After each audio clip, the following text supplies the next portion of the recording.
Oke. Iya. Oke, baik. Bismillahirrahmanirrahim. Assalamualaikum warahmatullahi wabarakatuh. Waalaikumsalam warahmatullahi wabarakatuh. Nama saya Delil Khairat, menyapa Anda semua dari Kuala Lumpur, Malaysia, melalui di Khairat TV YouTube channel. Sahabat di Khairat TV sekalian, apa kabar Anda hari ini? Semoga semua tetap sehat dan dalam keadaan terbaik. Pandemi COVID-19 telah tidak hanya tentang krisis kesehatan, tetapi ia membawa pula krisis ekonomi yang sangat dalam sebagai konsekuensi dari pembatasan mobilitas yang harus dilakukan untuk menghentikan penularan coronavirus, yang akibatnya adalah terhentinya aktivitas ekonomi. Dalam waktu singkat, sejumlah besar publik kehilangan pekerjaan dan pendapatan. UMKM, usaha mikro, kecil, dan menengah, sebagai komponen terbesar penggerak ekonomi nasional, merupakan salah satu sektor yang terpuruk sangat dalam dan paling parah karena penurunan permintaan yang signifikan dan tiba-tiba dari publik. Tentu saja pemerintah tidak punya pilihan selain meluncurkan berbagai program stimulus ekonomi, dan ini dilakukan oleh pemerintah di seluruh dunia termasuk Indonesia untuk memulihkan krisis ekonomi. Bagaimana upaya yang telah dijalankan pemerintah untuk menyelamatkan UMKM? Seberapa efektifkah upaya-upaya itu? Apa saja kendalanya? Apa saja bentuk stimulus yang paling efektif bagi UKM? Bagaimana digitalisasi dapat mendukung upaya-upaya ini, dan seterusnya. Itu adalah barangkali pertanyaan-pertanyaan yang pantas kita tanyakan saat ini terkait dengan stimulus yang diluncurkan pemerintah, terutama terhadap UMKM. Nah, berangkat dari pertanyaan-pertanyaan itu, maka diinisiasi oleh Bapak Odang Mukhtar yang sudah bergabung dengan kita hari ini. Di Khairat TV hari ini menghadirkan narasumber yang kompeten di bidang masing-masing sebagai pembicara dan pembahas untuk menggali lebih dalam topik ini. Mereka adalah Bapak Eko Supriyanto, pemimpin redaksi majalah Infobank, yang saat ini masih belum bergabung dengan kita, tapi mudah-mudahan insya Allah akan segera bergabung. Kemudian ada Bapak Odang sendiri tentu sebagai inisiator, Bapak Odang Mukhtar dari BPJS Review. Pak Odang ini masih sangat muda, baru 75 tahun ya Pak Odang? Ya, amin. Amin. Tapi semangatnya luar biasa. Kemudian ada Dr. Roberia dari Kementerian Hukum dan HAM Indonesia. Ada Bapak Ronald Yusuf dari BKF, Badan Kebijakan Fiskal Kementerian Keuangan. Kemudian ada Bapak Dodi N. Ahmad dari Startup Technologies. Jadi Anda bisa lihat bahwa latar belakang para pembicara dan juga pembahas hari ini sangat beragam. Sebelum kita mulai acara ini, mungkin perlu saya address beberapa hal terkait dengan logistik. Yang pertama, teman-teman yang bergabung dalam channel Zoom, kami minta untuk memastikan bahwa mikrofonnya di-mute sepanjang waktu, kecuali Anda sedang diizinkan berbicara. Tentu sebagai host saya juga akan berusaha memastikan bahwa selain pembicara atau selain yang sedang berbicara akan kita coba mute semua. Kemudian mari kita gunakan fasilitas chat untuk berdiskusi dan mengajukan pertanyaan. Jadi Anda bisa lihat di layar Anda ada fasilitas chat Zoom di sana. Mari kita manfaatkan itu seoptimal mungkin untuk mengajukan pertanyaan atau memberikan komentar. Mungkin kita coba kurangi tidak menggunakan ruang chat untuk penggunaan yang lain yang sekedar say hello dan seterusnya, supaya tidak terlalu ramai. Kemudian tentu tergantung pada waktu nanti, kita akan lihat apakah memungkinkan ada diskusi tanya jawab antar peserta dengan para pembicara dan pembahas. Mudah-mudahan waktu kita cukup. Kita memperkirakan diskusi hari ini, panel diskusi online ini bisa berlangsung selama 2 jam at least, atau maksimal kita berikan waktu 2,5 jam insya Allah. Oke. Susunan acara hari ini, susunan acaranya adalah setiap pembicara akan kami berikan waktu masing-masing 15 menit untuk berbicara, menyampaikan paparannya, kemudian akan dilanjutkan untuk masing-masing pembahas juga untuk memaparkan pembahasannya. Untuk pembahas saya berikan sedikit lebih panjang 20 menit dengan asumsi pembahas mungkin perlu berdiskusi, berdebat atau berinteraksi dengan pembicara apabila diperlukan. Tetapi kalau bisa menghabiskan waktu hanya 15 menit itu juga akan lebih baik. Nah, setelah pembahas mendapatkan bagiannya 15 sampai 20 menit, baru kita akan buka sesi tanya jawab dengan floor, baik pertanyaan melalui ruang chat maupun yang akan mengajukan pertanyaan langsung. Bagi yang akan menanyakan langsung dan akan diberi hak untuk berbicara nanti, tolong raise hand Anda dengan fasilitas raising hand yang ada di Zoom juga, gitu ya. Kita maksimalkan fasilitas yang ada di platform Zoom. Selamat datang Pak Eko Suprianto. Selamat datang. Bapak, ya terima kasih sudah bergabung Pak Eko. Kita baru saja membuka panel diskusi ini dan sedikit memaparkan masalah logistik saja. Oke, rasanya kita sudah siap untuk memulai ini ya. Bagi Anda yang berada di Zoom dan di YouTube, kita akan segera mulai acara ini. Terakhir dari saya dari Dikhairot TV, terima kasih atas kepercayaan Pak Odang kepada Dikhairot TV, channel yang baru, masih newbie dan masih fakir subscriber ini untuk menghost diskusi yang sangat penting dengan pembicara-pembahas yang juga sangat berbobot ini. Pak Odang, saya akan berikan waktu kepada Pak Odang untuk memberi pemaparan selama 15 menit. Monggo Pak Odang. Bapak Ibu sekalian, Bapak-bapak, rekan-rekan, diskusi ini baru mempunyai nilai jika mohon interaksi dari mulai pembahas, pembicara maupun peserta Pak Khairat. Jadi tidak harapan kita mendapatkan memberikan solusi.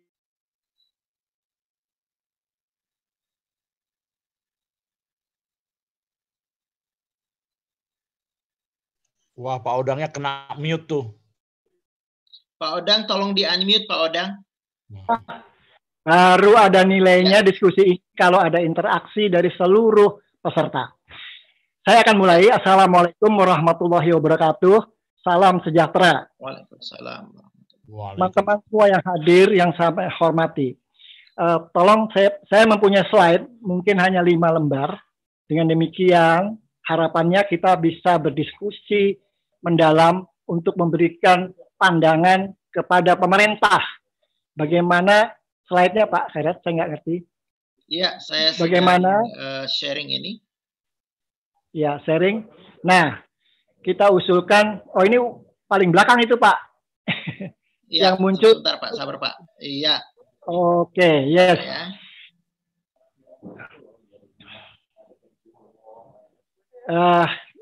Dari diskusi ini diharapkan kita bisa memberikan sekecil apapun pandangan kepada pemerintah untuk menggerakkan kehidupan UKM kita. Khususnya UKM omset kurang dari 4,8 miliar setahun. Ya, itu setelah pembukaan. Langsung saja Pak, tolong Pak, langsung. Nah, sebagai pembukaan, judulnya saya sebut sementara, nanti tergantung saran dari rekan-rekan semua, stimulus UKM akibat COVID. Ya. Nah, itu judulnya.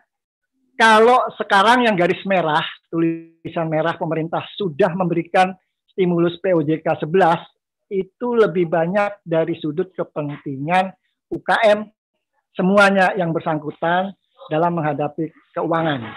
Nah, yang kita usulkan untuk meringankan beban overhead, daripada UKM yang asetnya itu terbalik itu harusnya kurang dari 4,8 miliar setahun. Kita mengusulkan melalui forum ini, silahkan kita diskusikan nanti, stimulus relaksasi pembayaran iuran JHT. Kita tahu iuran JHT itu 5,7% dari upah. Bagi perusahaan kecil, overhead sebesar itu bagaimanapun juga tetap merupakan beban. Karena di luar ini dia harus juga membayar formilnya iuran JKN 5% dan lain-lain. Jadi ini khusus untuk stimulus relaksisasi pembayaran iuran JHT untuk UKM dengan aset kurang dari 4,8 miliar setahun. Slide berikutnya Pak, tolong. Nah, dua tujuan daripada stimulus ini adalah, pertama tadi di depan kita sebut meringankan beban usaha, kelangsungan usaha UKM, membuka lapangan kerja dan usahanya. Yang pertama.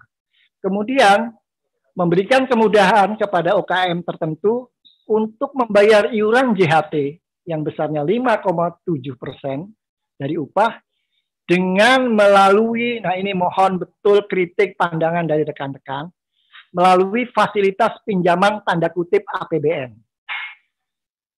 Ada poin-poinnya, di sini ada 8 poin dari rancangan yang diusulkan.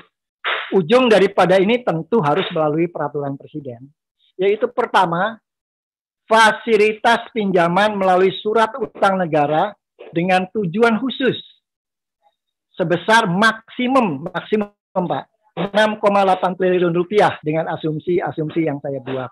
Tentu ini akan berkembang dalam diskusi kita. Nah, di sini poin penting mohon kritik dan pendapat.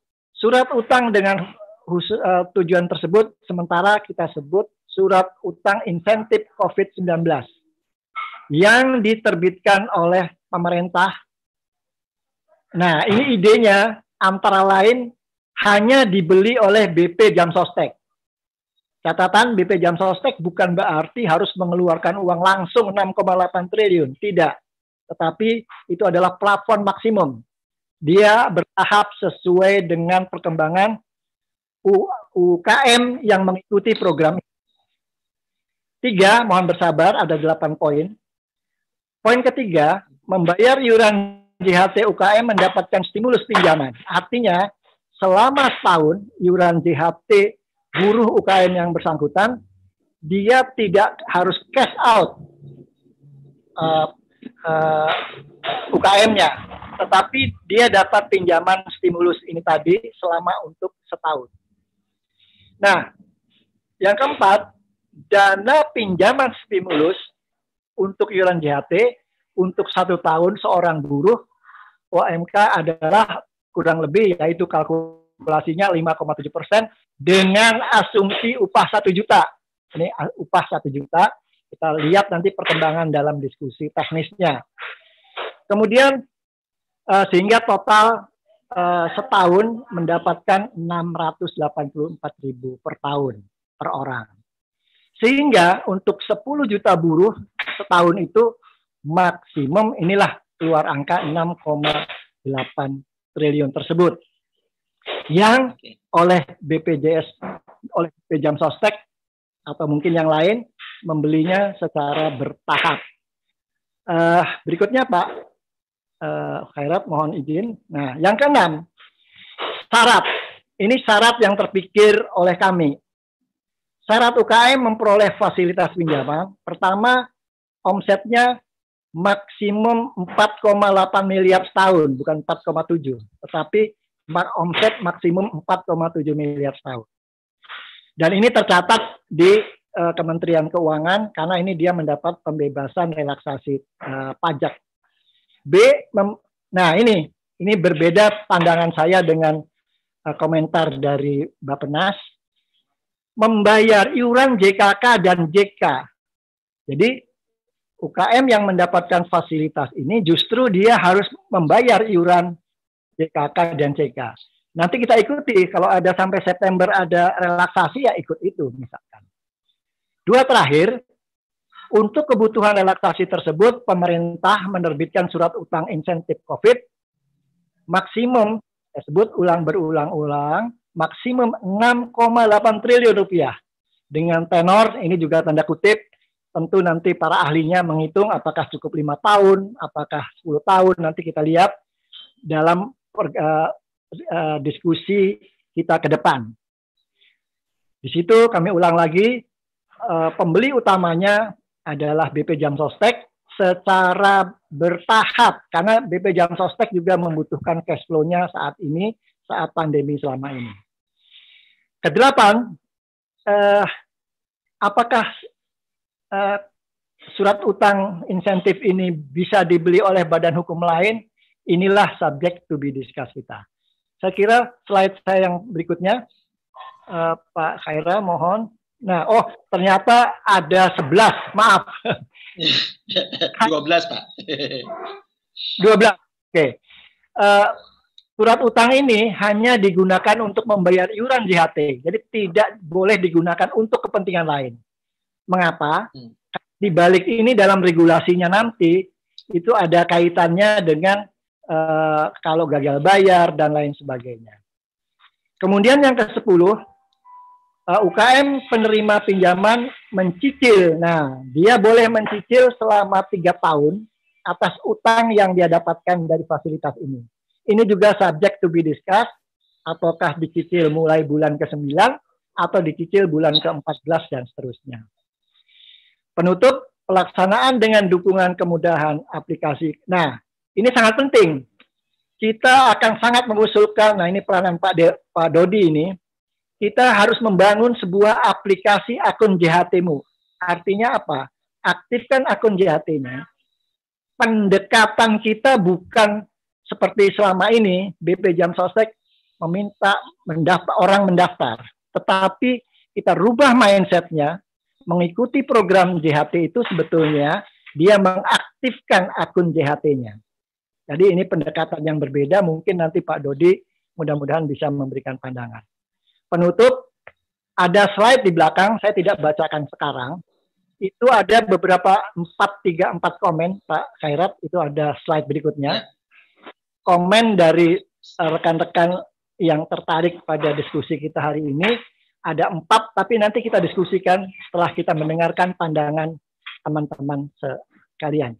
Terima kasih, saya merasa terhormat mendapat kesempatan respon dari mulai, ya saya nggak mungkin sebut satu-satu lah, termasuk juga Infobank yang Pak Eko yang mendadak saja saya mohon berhadir memberikan sharingnya. Dan lain sebagainya, Pak Roberia, Pak Dodi, all of you yang mengikuti program ini. Wassalamualaikum warahmatullahi wabarakatuh. Waalaikumsalam warahmatullahi wabarakatuh. Luar biasa Pak Odang. Pak Odang juga bukan hanya melihat masalah ya Pak Odang, tetapi juga langsung memaparkan solusi untuk masalah itu dengan cukup detail menurut saya. Sampai ke sumber pendanaannya dan sampai pada operasionalnya dengan mengusulkan digitalisasi proses. Pak Odang, sekedar klarifikasi Pak Odang, yang 6,8 triliun Pak Odang maksudkan tadi itu untuk mengcover JHT, JKK, atau JK, atau JK, semuanya termasuk kesehatan juga Pak, karena Jam Sosnas kan paling tidak ada komponennya banyak tuh Pak. Hanya JHT saja, karena apa? Hanya JHT hanya saja. JHT hanya saja. Jaminan hari tua ya? Justru majikannya syaratnya untuk dapat fasilitas ini, dia harus mau membayar iuran JKK dan JK, karena itu kewajibannya pengusaha. Dan jaminan kesehatan itu saya ada pandangan lain, dan itu pasti akan terjadi nanti. Kan sekarang 5% untuk perusahaan. Nanti dengan adanya Perpres 64, angka 5% itu harus bergoyang. Itu nanti diskusi subject to be discussed di kesempatan yang lain, Pak. Oke, jadi clear yang 6,8 itu hanya untuk jaminan hari tua atau JHT saja. Sementara UKM-nya tetap wajib membayar JKK, jaminan kecelakaan kerja, dan jaminan kematian bagi para pekerjanya. Begitu ya Pak Odang ya? Ya. Baik, itu tadi pemaparan dari Pak Odang, pembicara yang pertama. Barangkali kita lanjut ke pemaparan pembicara kedua, dalam hal ini Pak Roberia, Dr. Roberia. Bapak Roberia ini kalau informasi yang saya terima, beliau adalah Kepala Subdirektorat Harmonisasi Bidang SDM Kelembagaan dan Kesejahteraan Rakyat, Direktorat Harmonisasi Peraturan Perundang-undangan 1, Direktorat Jenderal Peraturan Perundang-undangan, Kementerian Hukum dan HAM Republik Indonesia. Benar itu Pak Roberia? Assalamualaikum warahmatullahi wabarakatuh. Beberapa minggu yang lalu benar, Pak. Oke, sekarang sudah promosi ya, alhamdulillah. Alhamdulillah. Monggo nanti dijelaskan langsung Pak. Jadi Bapak, kalau menurut brosur kita, Pak Roberia akan membahas mengenai tinjauan hukum dari JHT, JKK, dan JK. Silakan Pak Roberia, 15 menit. Ya. Assalamualaikum warahmatullahi wabarakatuh. Sangat berbahagia, khususnya saya diajak oleh suhu saya, Bapak Odang, untuk ikut memikirkan hal-hal yang baik. Ini adalah sebuah hal baik, kebaikan untuk kita dukung pemerintah memikirkan jalan keluar yang sebaik-baiknya. Bagaimana salah satu cara untuk mengatasi dampak dari COVID-19. Atas dasar niat baik, begitu Bapak Odang menghubungin, saya sangat tersanjung secara pribadi, dan alhamdulillah ini Pak Delil juga sudah menampung, dan Bapak Odang menyampaikan akan muncul di TV Malaysia. Wah, ini sudah internasional kita, walaupun kita masih satu rumpun bahasa. Terima kasih dan salam bahagia, salam sehat buat kita semua, para narasumber pembahas, dan para pendengar atau para peserta dari acara kita siang. Kalau saya di Gorontalo sudah siang, sudah dekat jam 12. Kalau di Malaysia jam berapa, Pak Delil? Sama Pak, waktunya sama dengan Gorontalo Pak. Oh, sama. Sudah mendekat jam 12. Okay. Ya. Yang pertama adalah yang perlu kita sikapi secara hukum itu adalah kita mencari atau menemukan atau memahami hukum tertinggi itu apa. Nah, di banyak kesempatan, di banyak tulisan di media, sudah populer yang disebut dengan salus populi suprema lex. Jadi salus populi suprema lex ini menjadi hukum tertinggi. Keselamatan rakyat, kesejahteraan rakyat, itu adalah hukum tertinggi. Nah, dasar ini sudah sejak zaman Romawi oleh filosof Cicero dikemukakan adagium hukum ini. Dalam keadaan apapun, jika memang negara ini berdiri, tentu punya tujuan, dan di dalam alinea keempat Undang-Undang Dasar Negara Republik Indonesia tahun 1945, itu juga sudah membumikan adagium atau prinsip yang sangat penting ini, salus populi suprema lex. Salah satu tujuan negara adalah mensejahterakan rakyatnya. Tujuan negara bukan untuk mensejahterakan pejabatnya, tapi mensejahterakan rakyatnya. Nah, negara tanpa rakyat, maka di dalam teori ketatanegaraan tidak bisa disebut negara. Satu unsur tradisional negara itu memang rakyat. Nah, bukan berarti kemudian juga rakyat berpikir bahwasanya pemerintah atau pejabat bukan juga bagian dari rakyat. Tentu dalam konteks yang lebih umum juga sama semua. Nah, dasar ini menjadi salah satu fondasi yang sangat penting untuk kita pahami bersama. Dalam keadaan COVID ini, tidak hanya Indonesia, Malaysia, bahkan seluruh negara di dunia ini terdampak dari wabah COVID-19. Banyak usaha-usaha yang tutup, bahkan berita terakhir, maskapai penerbangan juga memecat ribuan pegawai, dan itu artinya berdampak kepada kegiatan perekonomian. Nah, di dalam prinsip-prinsip hukum yang lain, kita juga memahami apa yang disebut dengan zon politikon. Manusia pada dasarnya memang tidak akan bisa hidup sendiri. Ada orang yang sudah mampu, orang kaya, dalam keadaan COVID-19 pun harta masih berlimpah dan tidak akan habis, bahkan disebut dengan harta 7 turun tidak akan habis, tapi dia tidak akan bisa bahagia dalam hidupnya jika di sekitarnya tidak bisa bergerak itu ekonomi. Nah, artinya pada persoalan ini dalam rangka salus populi suprema lex dan juga dalam rangka mewujudkan zon politikon tadi, tentu banyak hal yang harus dipikirkan oleh negara, harus dipikirkan oleh pemerintah, dan kita bagian dari rakyat, tentu kita juga ikut mendukung pemerintah untuk memikirkan jalan keluar dampak dari COVID-19. Paparan dari Pak Odang tadi sangat menarik. Beliau sudah memikirkan sampai ke rupiah. Nah, itu kelebihan Bapak Odang sampai hitung-hitungan. Saya kekurangnya di situ, Pak Delil. Soal hitung-hitungan saya agak susah. Tapi kalau bagi-bagi, alhamdulillah masih bisa, Pak. Alhamdulillah. Ya. Nah, pada posisi sedikit koreksi ke Pak Odang, jika memang nanti Pak ya, kalau kita langsung loncat pada posisi hasil diskusi ini didengar oleh pemerintah, didengar oleh pengambil keputusan, maka bukan jenis peraturan undang-undang yang akan kita dorong, bukan peraturan presiden.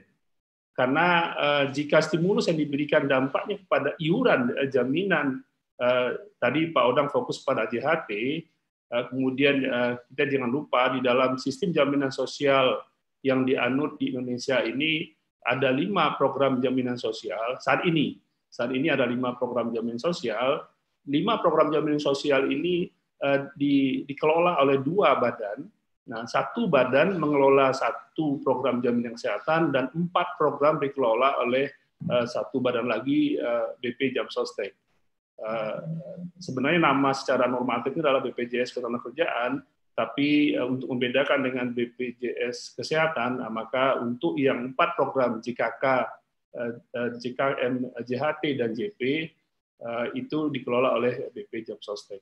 Nah, pada posisi jaminan sosial di bidang ketenagakerjaan yang salah satunya tadi sudah dipaparkan oleh Pak Odang, JHT, maka produk hukum dalam bentuk peraturan perundang-undangan, jika ini akan merupakan sebuah stimulus di dalam persoalan iuran, maka bukan peraturan presiden tapi peraturan pemerintah.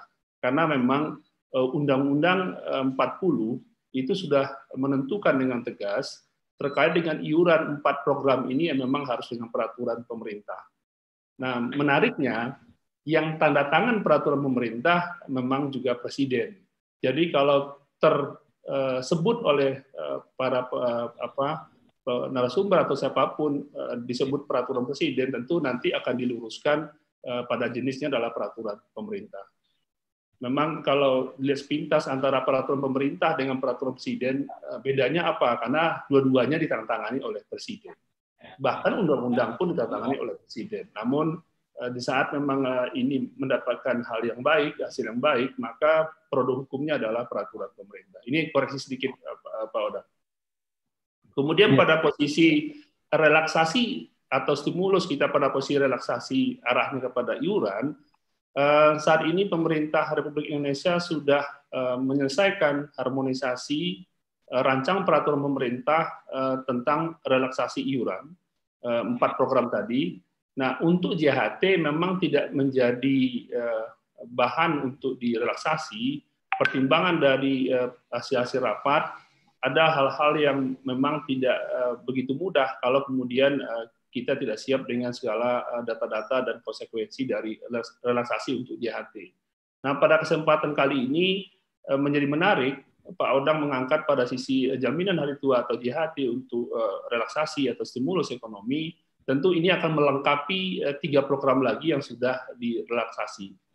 Nah, untuk jaminan pensiun sudah diberi relaksasi kemudahan, nanti si pengusaha bisa mencicil. Nah, sementara untuk JKK, JKM itu diberi keringanan untuk juga dalam rangka stimulus bagi pengusaha. Namun konsen di dalam 3 program tadi kita tidak membatasi diri pada kriteria pelaku usaha, tidak pada UKM tapi keseluruhan pengusaha. Tentu dengan hal ada kriteria-kriteria tertentu yang memang akan terdampak kepada pengusaha. Nah, pada posisi dari usulan dari Pak Odang untuk UKM sampai dengan omset 4,7 miliar, kalau kita baca undang-undang usaha kecil menengah mikro, maka pada posisi 4,5 miliar ini menanggung. Ini disebut usaha menengah, di dalam undang-undang dia bisa beromset sampai dengan 50 miliar setahun. Tapi kalau kita batasi 4,7 miliar, sesungguhnya kita membuat satu batasan usaha menengah, kita bagi-bagi lagi, kita klaster lagi usaha menengah tertentu yang akan menerima, tidak semua kelompok usaha menengah. Tapi tentu Pak Odang itu ada dasar perhitungan untuk omset yang 4,7 yang akan diberikan stimulus. Dan di dalam berita-berita terakhir pun, pemerintah, khususnya Kementerian Keuangan, nanti Pak Ronald akan menjelaskan, pemerintah Republik Indonesia juga konsen untuk memberikan stimulus kepada UKM. Nah, semoga juga dengan hasil diskusi kita pagi ini, dalam rangka kita mewujudkan atau membumikan bahwasanya hukum tertinggi itu adalah keselamatan rakyat, kesejahteraan rakyat, dan kesehatan rakyat, solus populi suprema lex, tentu banyak hal yang bisa kita lakukan untuk kebaikan rakyat bersama. Nah, dalam konteks hal-hal jaminan sosial lainnya, nanti berkembang, saya menunggu juga senang dengan Pak Odang juga sama, diskusi kita akan hidup kalau ada interaksi dari penanya, atau dari pemerhati, atau dari kritikus pun, sekalipun pada kritikus untuk bisa kita saling berbagi. Siapa tahu juga kritikus yang akan lebih tahu dari kita. Nah, kita carikan jalan keluar yang terbaik untuk bangsa ini. Sementara dari saya itu dulu pengantar Pak Delil, dan mengharapkan memang untuk baiknya sebuah tujuan yang baik tentu ada interaksi untuk itu. Assalamualaikum warahmatullahi wabarakatuh. Alhamdulillah. Waalaikumsalam. Terima kasih Pak Roberia. Jadi posisi di Gorontalo. Jadi Bapak sekarang tugasnya di mana nih Pak? Mungkin untuk informasi bagi kita semua. Masih di Kementerian Hukum dan HAM, Pak. Ya, tetapi baru pindah ke Gorontalo, begitu Pak? Iya, baru pindah ke. Begitu. Baik. Baik. Selamat menempati amanah baru, begitu Pak Roberia ya. Amin, Pak. Amin. Baik, terima kasih Pak Roberia. Itu tadi paparan Pak Roberia terkait dengan aspek hukum dari Jaminan Sosial Nasional dan juga menanggapi usulan Pak Odang untuk adanya stimulus bagi UKM dalam hal JHT Jaminan Hari Tua. Karena memang untuk jenis jaminan yang lain sudah ada relaksasi yang ditawarkan oleh pemerintah. Berikutnya kita masuk ke bagian berikutnya, pembicara yang ketiga, yaitu Bapak Ronald Yusuf. Pak Ronald masih bergabung dengan kita?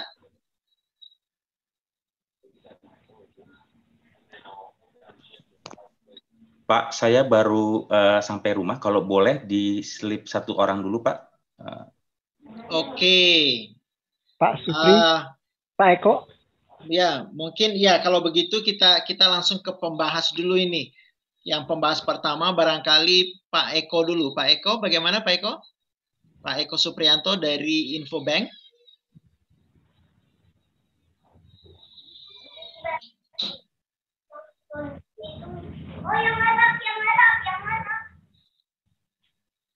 Pak Eko sepertinya sedang jauh dari ininya. Oke.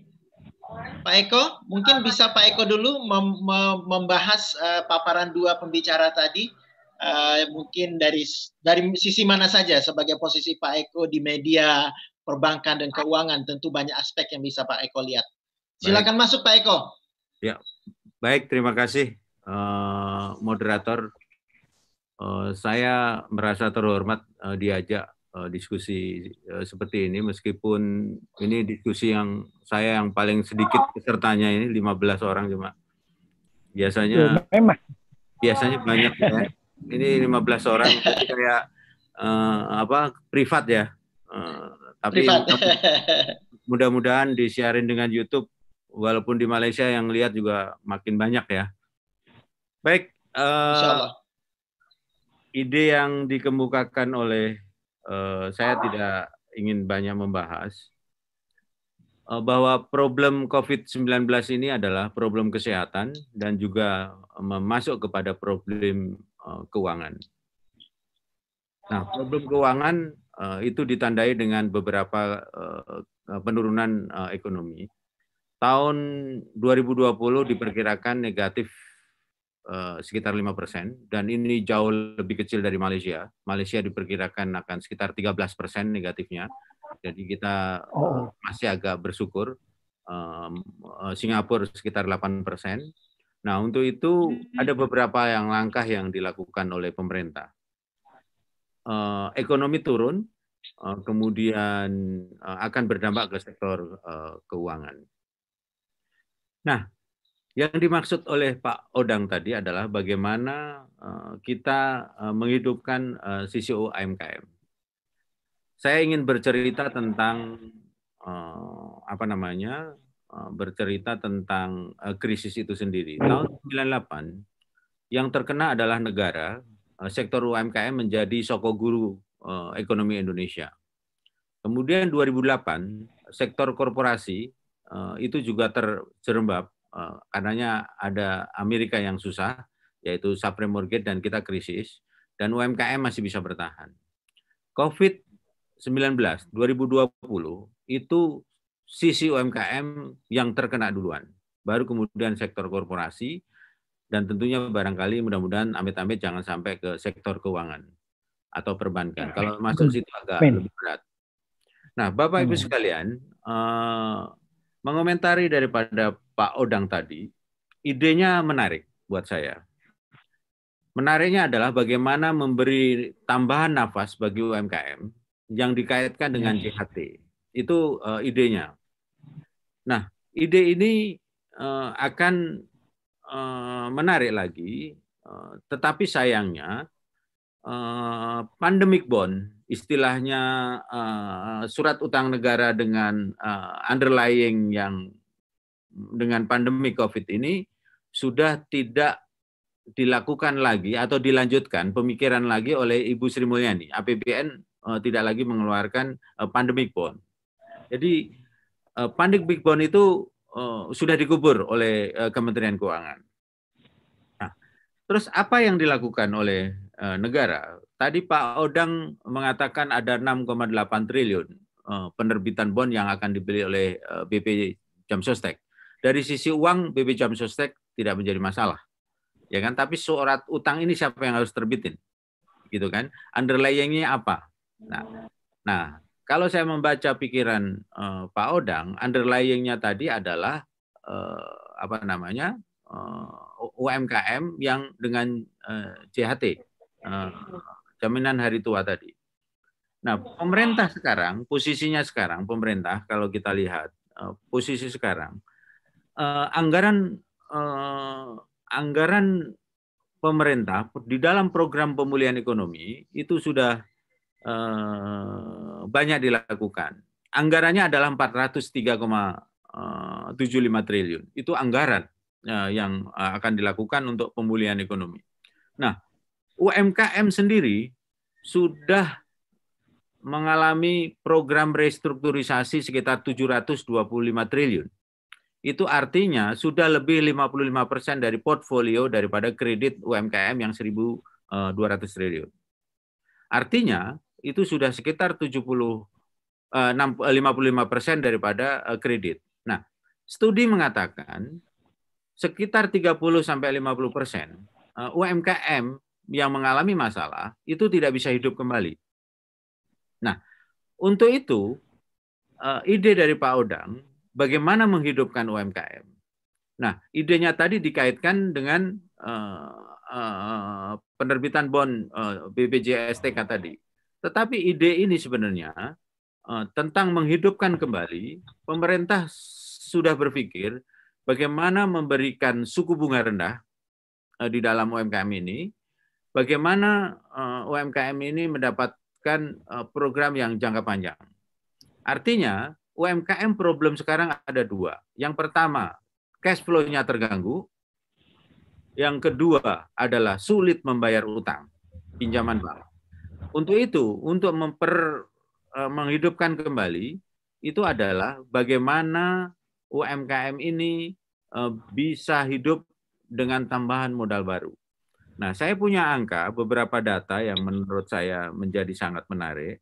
Dari angka 403 triliun tadi, UMKM itu mendapatkan 123 triliun, 123,46 triliun. Mungkin kalau di Malaysia jauh lebih konkret. Malaysia langsung dikasih kepada UMKM-nya yang terdampak, langsung ya sudah ditunda bayarnya, moratorium ya, mungkin itu. Mungkin akan lebih bagus, mungkin Malaysia karena APBN-nya mungkin lebih sehat gitu ya barangkali ya.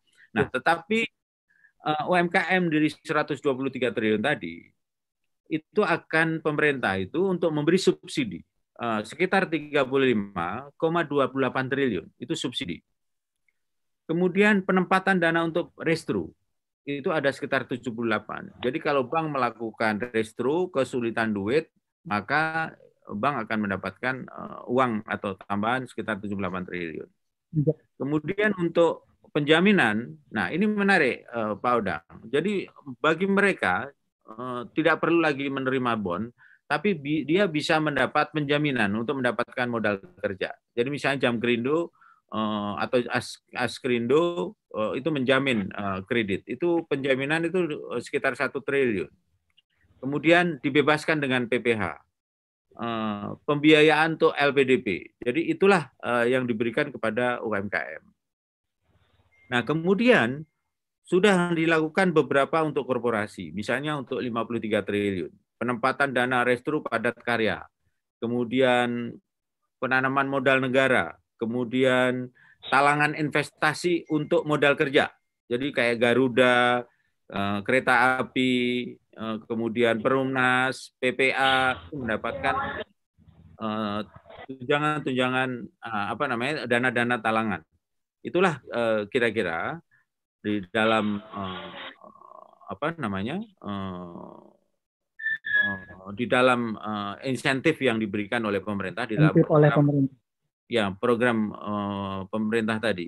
Nah, nilainya itu sekitar kalau UMKM itu mendapatkan angka 22,7% dari seluruh anggaran yang dilakukan oleh pemerintah. Jadi relatif besar ya. Jadi misalnya begini, program dukungan untuk UMKM sudah mulai digulirkan Pak sekarang, yaitu penempatan dana pada Bank Himbara 30 triliun. Jadi dari situ kita bisa ambil.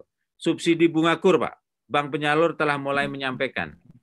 Kemudian mulai KPA, KTA juga sudah mulai dilakukan relaksasi untuk itu. Nah, subsidi bunga non kur juga sudah dilakukan. Itulah kira-kira. Jadi yang terpenting sekarang ini adalah masalah utama adalah melakukan jauh lebih cepat. Jadi duit sudah disediakan, jadi do-nya harus lebih cepat. Jadi bagaimana menghidupkan, sependapat dengan ide dari Pak Odang, cuma apakah bisa dikaitkan dengan JHT? Karena program ini sudah masuk di dalam program pemulihan ekonomi nasional. Pemerintah sudah tidak ingin lagi menerbitkan pandemi bond. Karena pandemi bond itu sudah di-cover di dalam bond yang akan dibeli oleh Bank Indonesia. Jadi Bank Indonesia sekarang adalah standby buyer. Jadi berapapun bond yang dikeluarkan dalam rangka penyehatan ekonomi, dalam rangka COVID-19, standby buyer-nya di pasar perdana itu adalah Bank Indonesia. Bank Indonesia. Kemudian dalam rangka itu pun UMKM akan mendapatkan bunga rendah, jangka lebih panjang untuk memudahkan modal kerja. Jadi idenya untuk membuat UMKM sudah ditambung oleh pemerintah. Cuma ide Pak Odang tadi ditambahin agar BPJS tenaga kerja tadi duitnya jangan nganggur lah gitulah. Ya, harus burden sharing lah. Artinya membeli. Nah, bagaimana ngatur bunganya nanti urusan belakang. Itu kira-kira Pak Delil Khairat ya. Saya terima kasih diundang. Mohon maaf kalau ada kata-kata karena kita tidak akan pernah tahu sampai kapan COVID-19 ini berakhir. Yang penting kita tetap sehat, jaga jarak, pakai masker, dan cuci tangan, Pak. Itu obat segala obat daripada ekonomi. Kalau itu kita tidak bisa, maka ekonomi kita juga babak belur, Pak. Gelombang kedua akan lebih parah lagi. Karena restru ini hanya memperbaiki, memberi bedak neraca buku daripada bank-bank. Karena begitu restru selesai, kita akan kelihatan mana yang bisa bertahan dan mana yang tidak bisa bertahan. Keyakinan kita adalah bagaimana sekarang menolong UMKM jauh lebih cepat. Itu yang penting, Pak. Kita nggak usah ngomong-ngomong banyak. Yang penting cepat. Ya, idenya menghidupkan UMKM adalah ide yang menurut saya saya sependapat. Terima kasih. Baik. Terima kasih Pak Eko, luar biasa. Pak Eko ini memperluas wawasan kita nih Pak. Bapak membuka, mengajak kita memandang secara lebih besar ya, bigger picture gitu ya. Jadi bahwa pemerintah sudah juga memberikan stimulus di sisi lain yang mungkin lebih penting, di mana mencoba memberikan bantuan dari cash flow dan juga mensupport UMKM yang kesulitan membayar cicilan utangnya. Oke, kita sudah dapat info dari Pak Ronald, beliau sudah siap. Jadi mungkin kita serahkan selanjutnya untuk Pak Ronald juga untuk bisa memberikan pemaparan beliau. Pak Ronald ini dari Badan Kebijakan Fiskal Kementerian Keuangan. Jadi monggo Pak Ronald.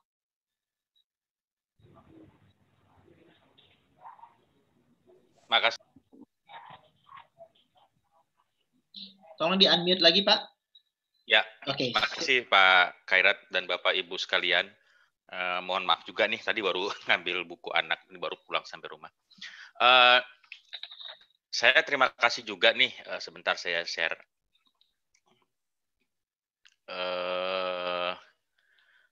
Terima kasih juga diundang di acara ini. Sebelumnya mungkin mohon maaf Pak Odang, saya agak ada sedikit salah paham nih Pak Khairat. Karena semula diajak untuk diskusi yang lebih informal, ya seperti ini gitu loh. Saya juga jadinya enggak ada nyiapin paparan tertentu, tapi tadi mendengar topik-topik diskusinya sepertinya saya nanti bisa memperlihatkan sesuatu.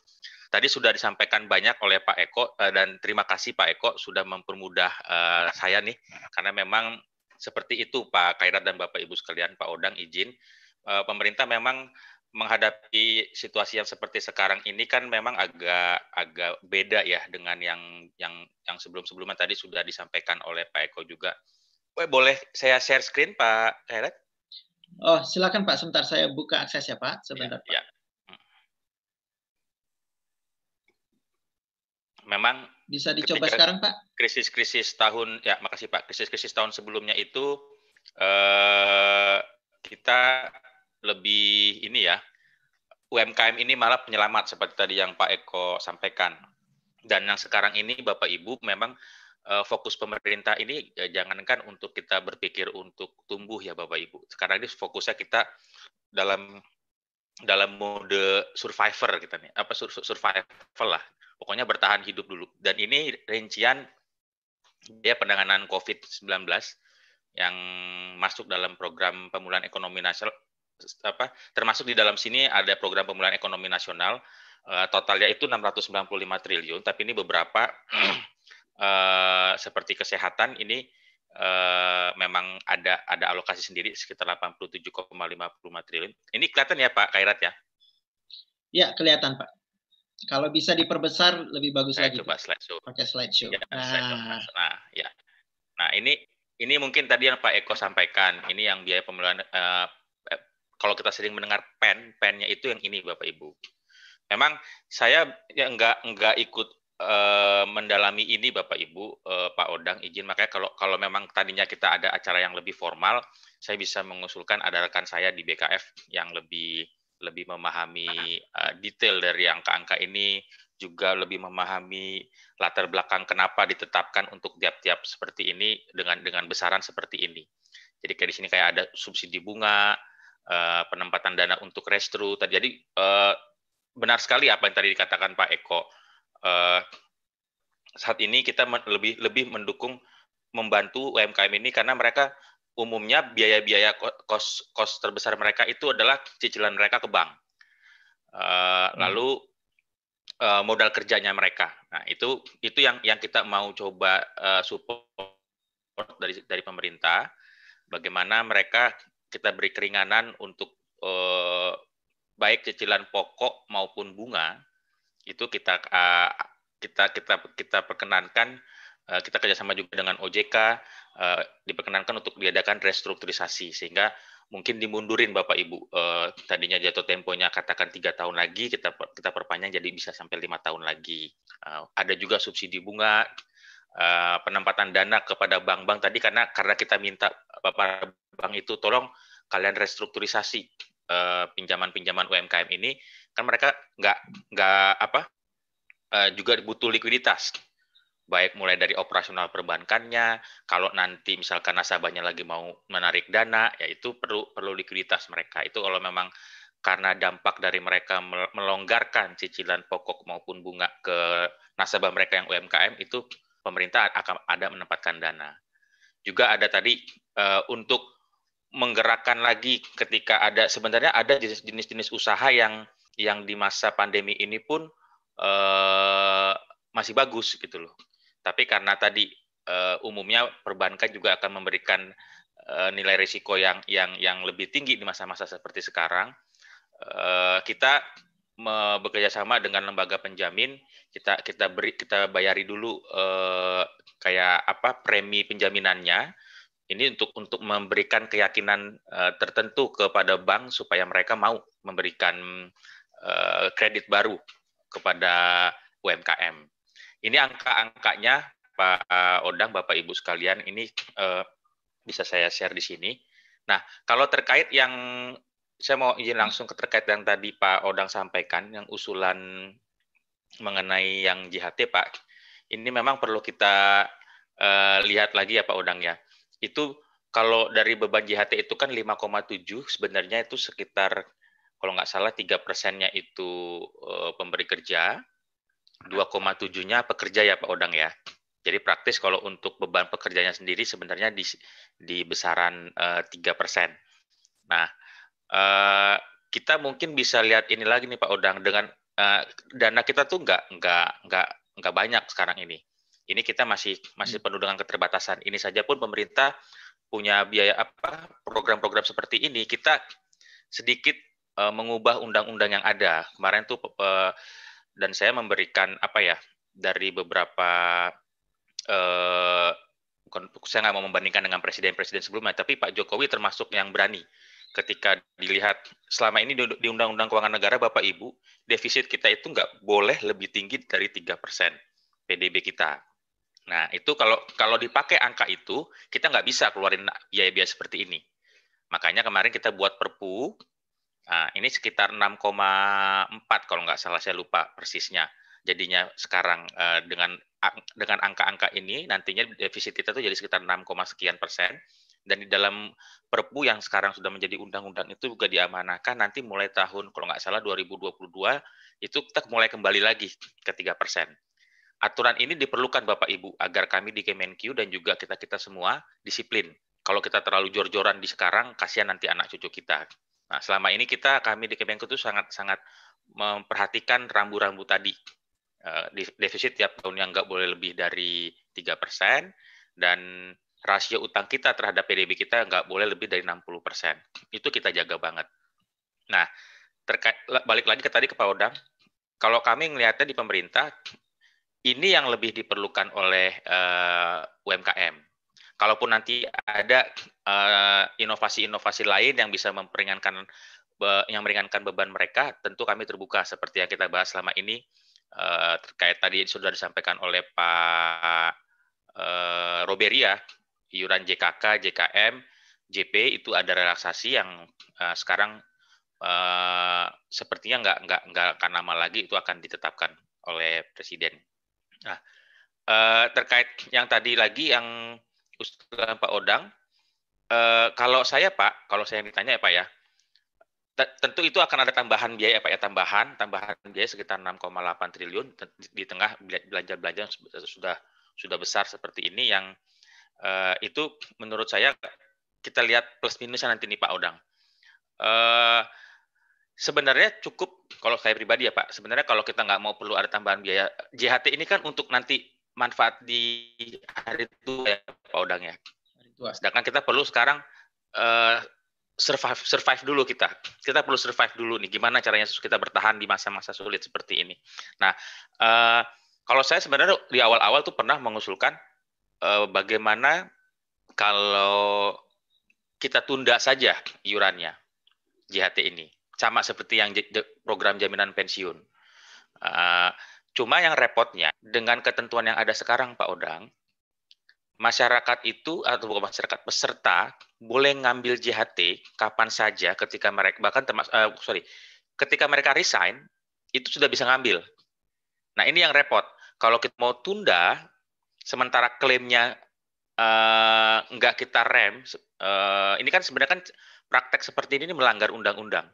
Di undang-undang dibilang baru boleh ngambil dana JHT kalau sudah minimum 10 tahun mengiur. Nah, tapi kan dalam perjalanannya ada peraturan-peraturan yang keluar yang menyalahi undang-undang. Bahwa ketika dia resign, boleh ngambil. Nah, ini kan nggak benar sebenarnya. Seandainya kita mau disiplin, bahwa yang boleh ngambil hanya yang sudah 10 tahun, karena ingat, lagi-lagi program JHT ini tujuannya adalah untuk hari tua. Nah, itu untuk hari tua, bukan sekarang. Buat nanti hari tua kita. Nah, kalau kita mau kembalikan itu, sebenarnya cara itu lebih pas menurut saya. Ayo kita kembalikan aturan tadi, yang boleh ngambil hanya yang 10 tahun, minimal 10 tahun, dan itu pun sebagian kalau menurut undang-undang. Sebagian kecil saja, sebagian lah dibilangnya. Nah, baru nanti yang sisanya pada saat mereka pensiun. Jadi kalau saya yang ditanya akan lebih cost efektif dan tepat sasaran adalah dengan memperbaiki aturan yang sekarang. Ayo kita kembalikan seperti ke undang sedikit, bisa kita atur penundaan iuran JHT. Nah, itu yang nggak perlu kita keluar biaya sekarang, tapi masyarakat peserta tetap terlindungi. Kalau memang sama-sama targetnya mau mengurangi yang 5,7% ini, Pak Odang. Nah, saya malah lebih suka kalau mau ada program-program kayak gitu, lebih baik ke JP-nya, Pak Odang, ke program jaminan pensiun.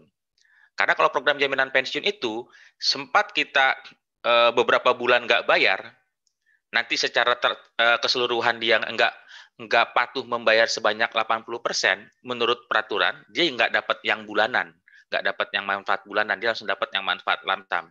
Itu merugikan peserta sekali. Ini bagaimana caranya kita menjaga supaya yang bolong-bolong ini, kalau dia nggak bayar sekarang, misalkan karena pemberi kerjanya nggak mampu, kita cari cara supaya jangan mengurangi yang bolong-bolong tadi.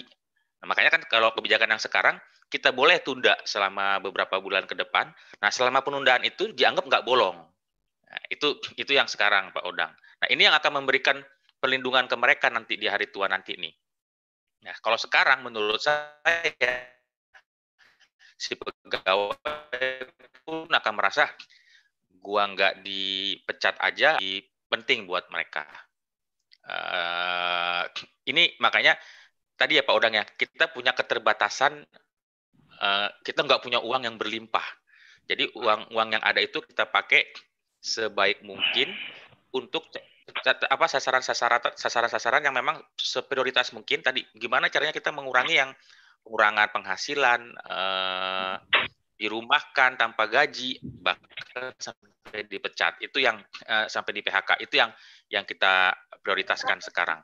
Kalau kita nanti punya kelebihan dana, oke lah, cara-cara seperti tadi bisa kita terapkan. Cuma saya agak menyayangkan nanti kalau kita terapkan kayak tadi Pak Odang, tidak diiringi dengan kebijakan lain yang baik, misalkan tadi boleh diambil nanti ya, takutnya kita bantu, tapi nanti masih pesertanya sendiri diambilin gitu loh, langsung diambil besok atau bulan depan atau 2 bulan lagi, itu yang sayang gitu. Nah, memang nanti kalau ada pertanyaan, Pak, tapi kan itu uang peserta JHT itu, kenapa kalau saya lagi resign nggak bisa saya ambil sekarang? Nah, lagi-lagi kita harus disiplin, kembali ke tujuannya. Nanti ada lagi pertanyaan, tapi kan sekarang lagi masa sulit, Pak. Kami lagi butuh uangnya sekarang. Bahkan kemarin ada sempat usulan, boleh nggak direlaksasi, bahwa yang nggak resign pun boleh ngambil JHT-nya sebagian. Nah, itu kesulitan kita ya Pak ya. Di tengah kita memang program pesangon kita belum efektif, masih bagus di atas kertas, tapi di dalam prakteknya sangat rendah kepatuhannya. Ini yang perlu kita perbaiki terkait perlindungan kepada pesertanya Pak Odang. Yang sebagai konteks kita ini mereka sebagai pekerjanya UMKM ya. Jadi kan yang ini mungkin kita lebih banyak membantu usaha mikronya yang punya usahanya, yang program-program jaminan sosial tadi itu kita lebih fokus ke yang perlindungan ke pekerjanya. Nah, makanya di beberapa diskusi Pak Odang terkait JHT memang kita pernah mengusulkan kenapa kita nggak nerapin kayak Malaysia. Ini Malaysia punya praktek yang bagus nih Pak Khairat terkait JHT-nya. Yeah. Kami baru belajar sekitar 2 tahun yang lalu. di sana itu mungkin Pak Kerat lebih tahu dari saya. Untuk JHT-nya itu langsung dibagi ke 2 account, Pak Odang. Pak Odang mungkin udah lebih paham juga. Account 1 dan account 2. Nah, account 1 ini sekitar 70%-nya itu nggak boleh diakses sama peserta sampai mereka pensiun. Mereka disiplin banget, nggak boleh yang ini yang 70%. Nah, yang 30% boleh mereka akses kapan saja untuk tujuan tertentu. Hanya untuk kesehatan, pendidikan, dan kepentingan emergensi lain termasuk naik haji. Nah, ini yang kami usulkan ke teman-teman Kemenaker, ayo kita buat kayak gini juga. Untuk JHT itu biar ketika lagi ada situasi kayak pandemi seperti ini, yang 30%-nya bisa mereka ambil tuh untuk bantu biaya masuk sekolah anaknya, kan sekarang tahun ajaran baru. Untuk kalau lagi ada apa-apa yang memang mendesak, kayak tadi di PHK, nggak jelas income nanti beberapa bulan ke depan seperti apa, ya bisa dari itu dulu. Nah, itu mungkin yang bisa saya sampaikan sementara, Pak Khairat. Terima kasih sekali, kami ini dari pemerintah juga, meskipun ini informal, tentu segala masukan dalam diskusi ini akan kami catat. Kalau memang ada yang baik, bisa kita usulkan ke para pimpinan di atas sana untuk kita adakan perbaikan kebijakan-kebijakan. Terima kasih Pak Khairat, saya kembalikan ke Pak Khairat. Baik, terima kasih Pak Ronald.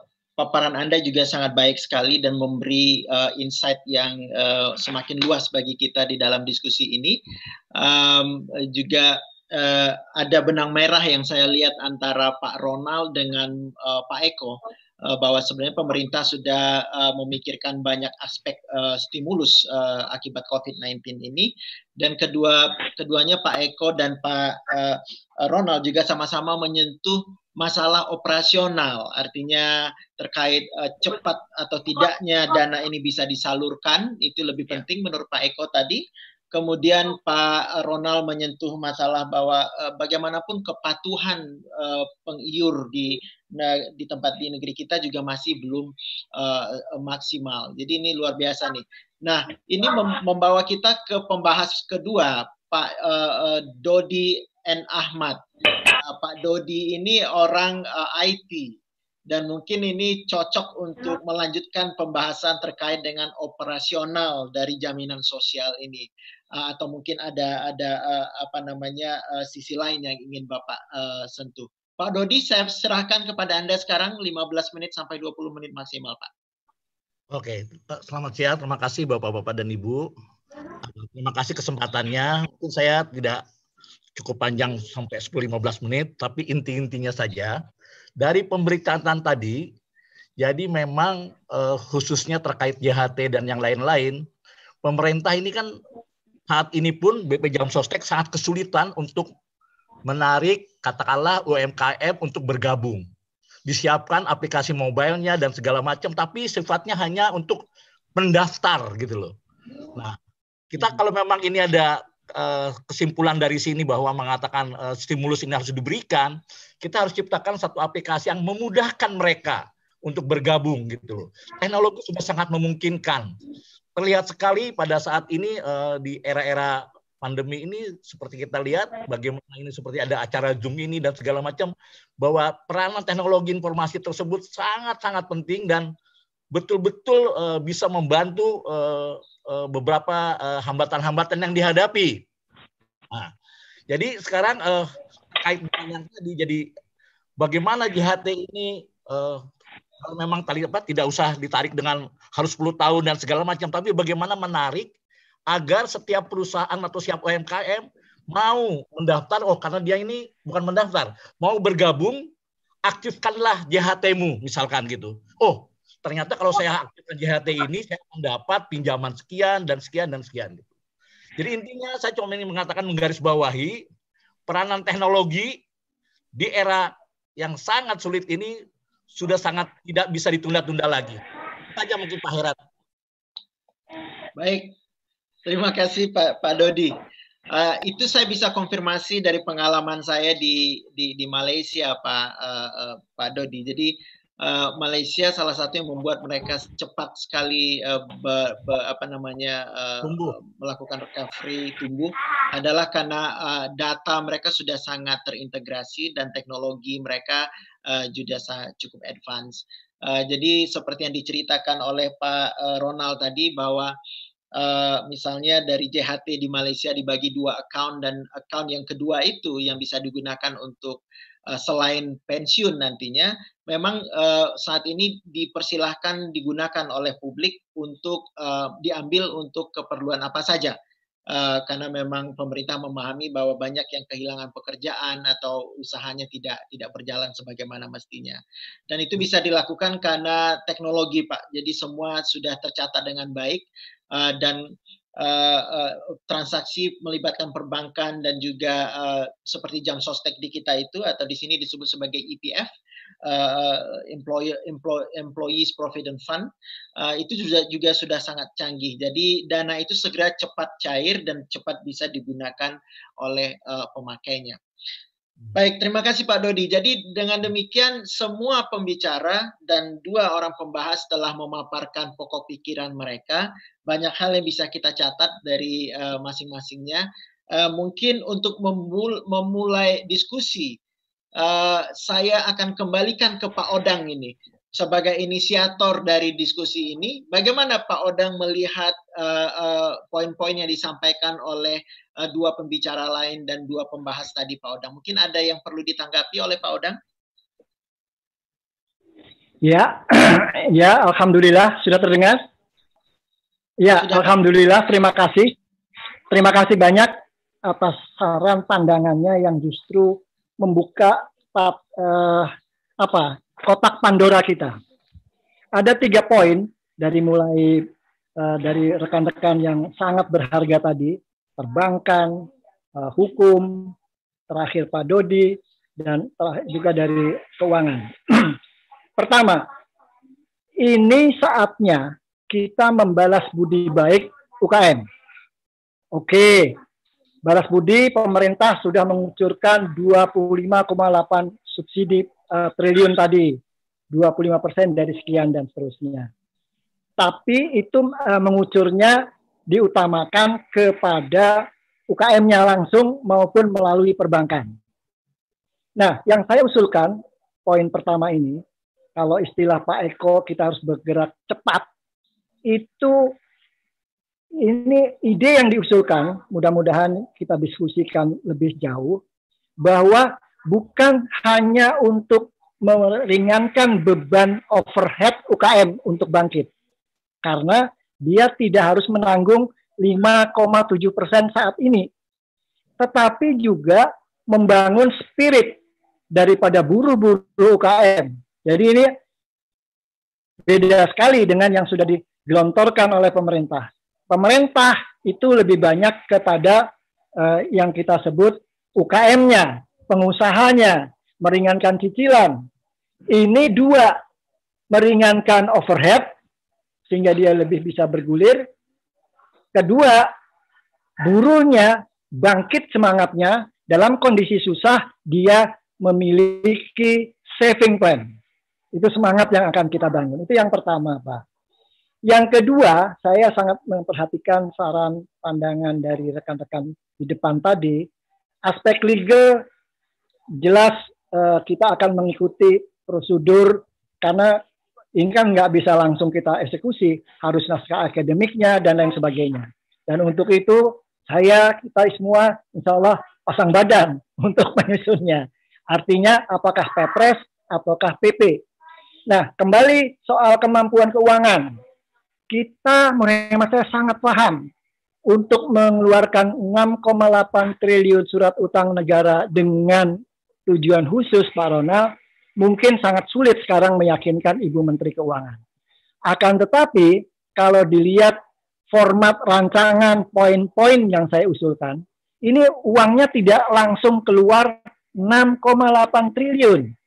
Dia hanya statement jumlahnya akan sekian, efektivitas keluarnya nanti dikeluarkan bertahap sesuai dengan siapa yang mengaktifkan akun JHT-nya. Jadi ini menggunakan bahasa baru, bukan wajib daftar, aktifkan akun JHT-mu. Semangat ini, Pak Ronald, Bapak-Bapak sekalian, mungkin ada Ibu yang mendengarkan, sekaligus kita mengingatkan Presiden, pemerintah, kembalikan JHT kepada Undang-Undang SDSN. Jangan terus-menerus terbiasa melanggar undang-undang. Saya bersyukur di bidang JKN, karena saya juga aktif di situ, itu pemerintah dengan Perpres nomor 64, Pak Ronald tahu persis semangatnya, akan mengembalikan keseimbangan triangle sistem pembiayaan sistem jaminan sosial, yaitu dengan adanya Perpres 64, khususnya pasal 54 A dan B. Jadi ini juga kita ingin knock the door, para pembantu presiden, jangan presiden kita dorong terus melanggar undang-undang agar JHT kembalikan kepada hitohnya. Kalau Malaysia bisa bertahan atas gempuran apapun tidak mencairkan JHT, lihat tadi aturan yang disebut, kalau CPF Singapura yang sangat mirip dengan sistem kita bisa bertahan, tidak goyah karena didemonstrasi harus dibayar, kenapa kita pemerintah kita tidak juga bisa begitu? Padahal JHT-nya Provident Fund-nya Singapura itu JHT kita itu JHT-nya Singapura tahun 52 Pak, 5,7% itu. Sekarang mereka. Nah, oleh karena itu justru ini saat yang baik kita mengingatkan kita sebagai bangsa soal pesangon belum efektif. Toh orang yang kena PHK dapat JHT juga nggak dapat nilai apa-apa kok. Nilainya sangat kecil dan sebagainya. Itu kajian yang sangat. Yang kedua, Pak. Jadi saya sangat terima kasih diingatkan oleh rekan-rekan tadi. Yang ketiga, kita hentikan melanggar undang-undang, kita perbaiki.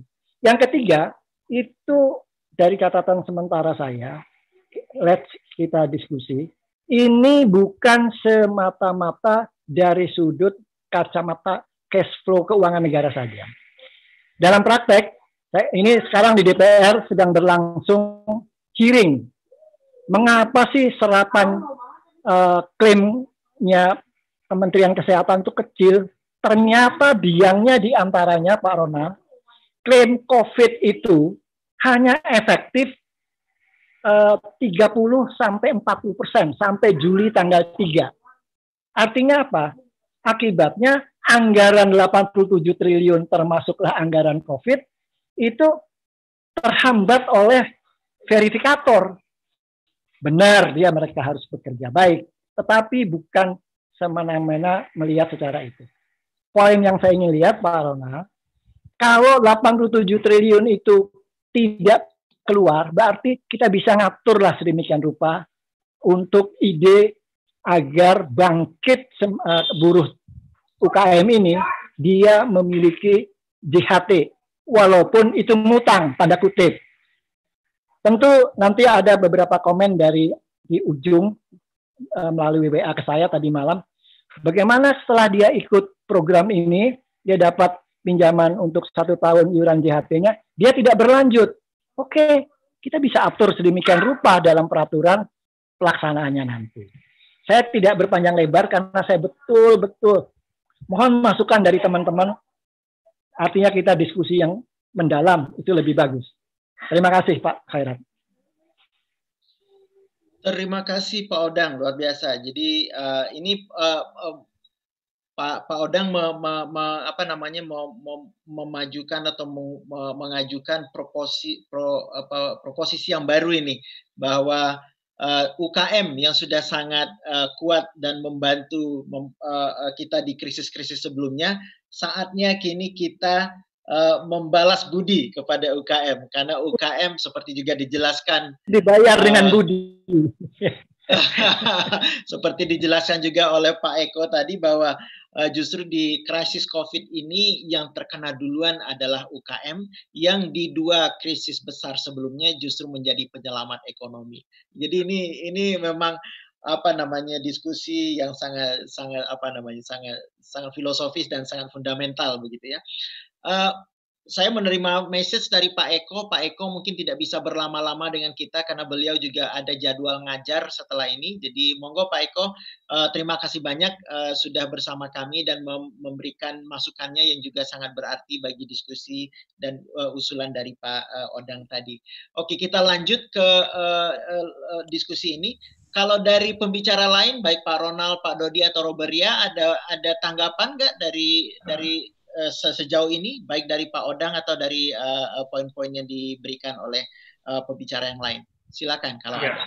Ya, maaf tadi saya sempat terpental, jadi link di sini ada sempat terpental. Alhamdulillah sudah masuk lagi. Silakan Pak. Pada aspek hukum, apapun yang akan diusulkan untuk kebaikan banyak orang, pada teorinya Jeremy Bentham, semakin banyak orang bahagia tentu menjadi satu tujuan hukum yang baik. Nah, nanti pada posisi jika memang akan didorong relaksasi, larinya stimulus pada relaksasi pada JHT, tentu ada hal yang perlu dipikirkan. Kalau tadi Pak Odang mengatakan kita kembali ke undang-undang, sebenarnya di undang-undang sendiri persoalan JHT memang dibolehkan setelah 10 tahun kepesertaan dibolehkan untuk diambil. Jadi ada hal yang kalau tadi Pak Ronald mengatakan di Malaysia sudah ada 2 account, berarti praktek di Malaysia yang lebih ada sistem yang prakteknya lebih baik. Tapi di Indonesia sebenarnya juga mengenal itu. Di PP Jaminan Hari Tua juga mengenal 30% itu bisa diambil oleh peserta jika sudah 10 tahun. Dan 10%-nya dari manfaat miliknya peserta itu bisa digunakan untuk keperluan selain persoalan rumah. Nah, jadi ada kesamaan dengan Malaysia sebenarnya secara hukumnya, namun barangkali hanya ekonnya saja. Jadi ada hal yang tidak bisa diganggu. Nah, tentu usulan relaksasi JHT dalam segi hukum memang ini sampai saat ini belum. Yang tadi kata Pak Ronald itu akan segera ditetapkan. Semoga saja itu ikut membantu meringankan, jadi ikut memberikan stimulus bagi pengusaha, JKK, JKM dan JP, jaminan kecelakaan kerja, jaminan kematian, jaminan pensiun itu sudah dinormalkan relaksasinya. Dan kita sudah menjaga dari sisi hukum supaya tidak melanggar peraturan perundang-undangan. Nah, tinggal JHT. Nah, kalau JHT ini kemungkinan akan didorong juga, perlu usulan konkret lagi, seperti apa realnya, karena tadi Pak Dodi juga menyampaikan ada kesulitan cash flow-nya BP Jam Sostek untuk jika kalau JHT pun akan direlaksasi. Tentu ini kalau menurut saya persoalan teknis tentu bisa dibicarakan, tapi yang penting adalah konsepsi kebijakan yang baik ini secara hukum kalau itu memang baik, ya kan tadi hukum tertinggi itu adalah solus populi suprema lex, itu hukum tertinggi. Jadi bahkan tadi kalau Pak Ronald menyampaikan Pak Presiden kita berani, saya juga acung jempol kepada Pak Presiden kita karena beliau juga ingin menerapkan solus populi suprema lex tadi. Maka keluarlah Perpu 2 yang diinisiasi oleh sektor keuangan dalam rangka stabilitas, juga dalam rangka persoalan defisit APBN yang kalau tunduk pada Undang-Undang Keuangan Negara, maka memang di penjelasan Undang-Undang Keuangan Negara boleh maksimal minus 3%. Nah, dengan Perpu tentu dibolehkan menjadi lebih dari minus 3%. Dan saya yakin juga bukan berarti lebih dari 3% akan bisa sampai minus 10%. Tentu aspek hukum keuangan negaranya saya juga sangat percaya dan hormat kepada para pejabat di Kementerian Keuangan Republik Indonesia, tentu juga akan menjaga jangan sampai terjadi hal-hal yang lebih. Nah, kembali ke persoalan stimulus kita diskusi kita pagi ini siang ini, sekali lagi ini adalah hal yang baik. Semoga juga yang baik ini kemudian disikapi oleh para pemangku kebijakan secara baik. Saya juga dapat satu feedback dari pemangku kebijakan. Saya katakan kita berdiskusi bukan untuk tujuan yang negatif, kita berdiskusi untuk tujuan yang baik. Jadi tidak usah khawatir kalau nanti akan berimbas secara langsung. Tadi Pak Odang sudah menyampaikan juga, Pak Ronald, Pak Eko dan Pak Dodi juga sudah menegaskan. Ya, kalau bisa lebih cepat itu lebih baik. Nah, lebih cepat lebih baik itu bukan berarti juga akan menabrak-nabrak.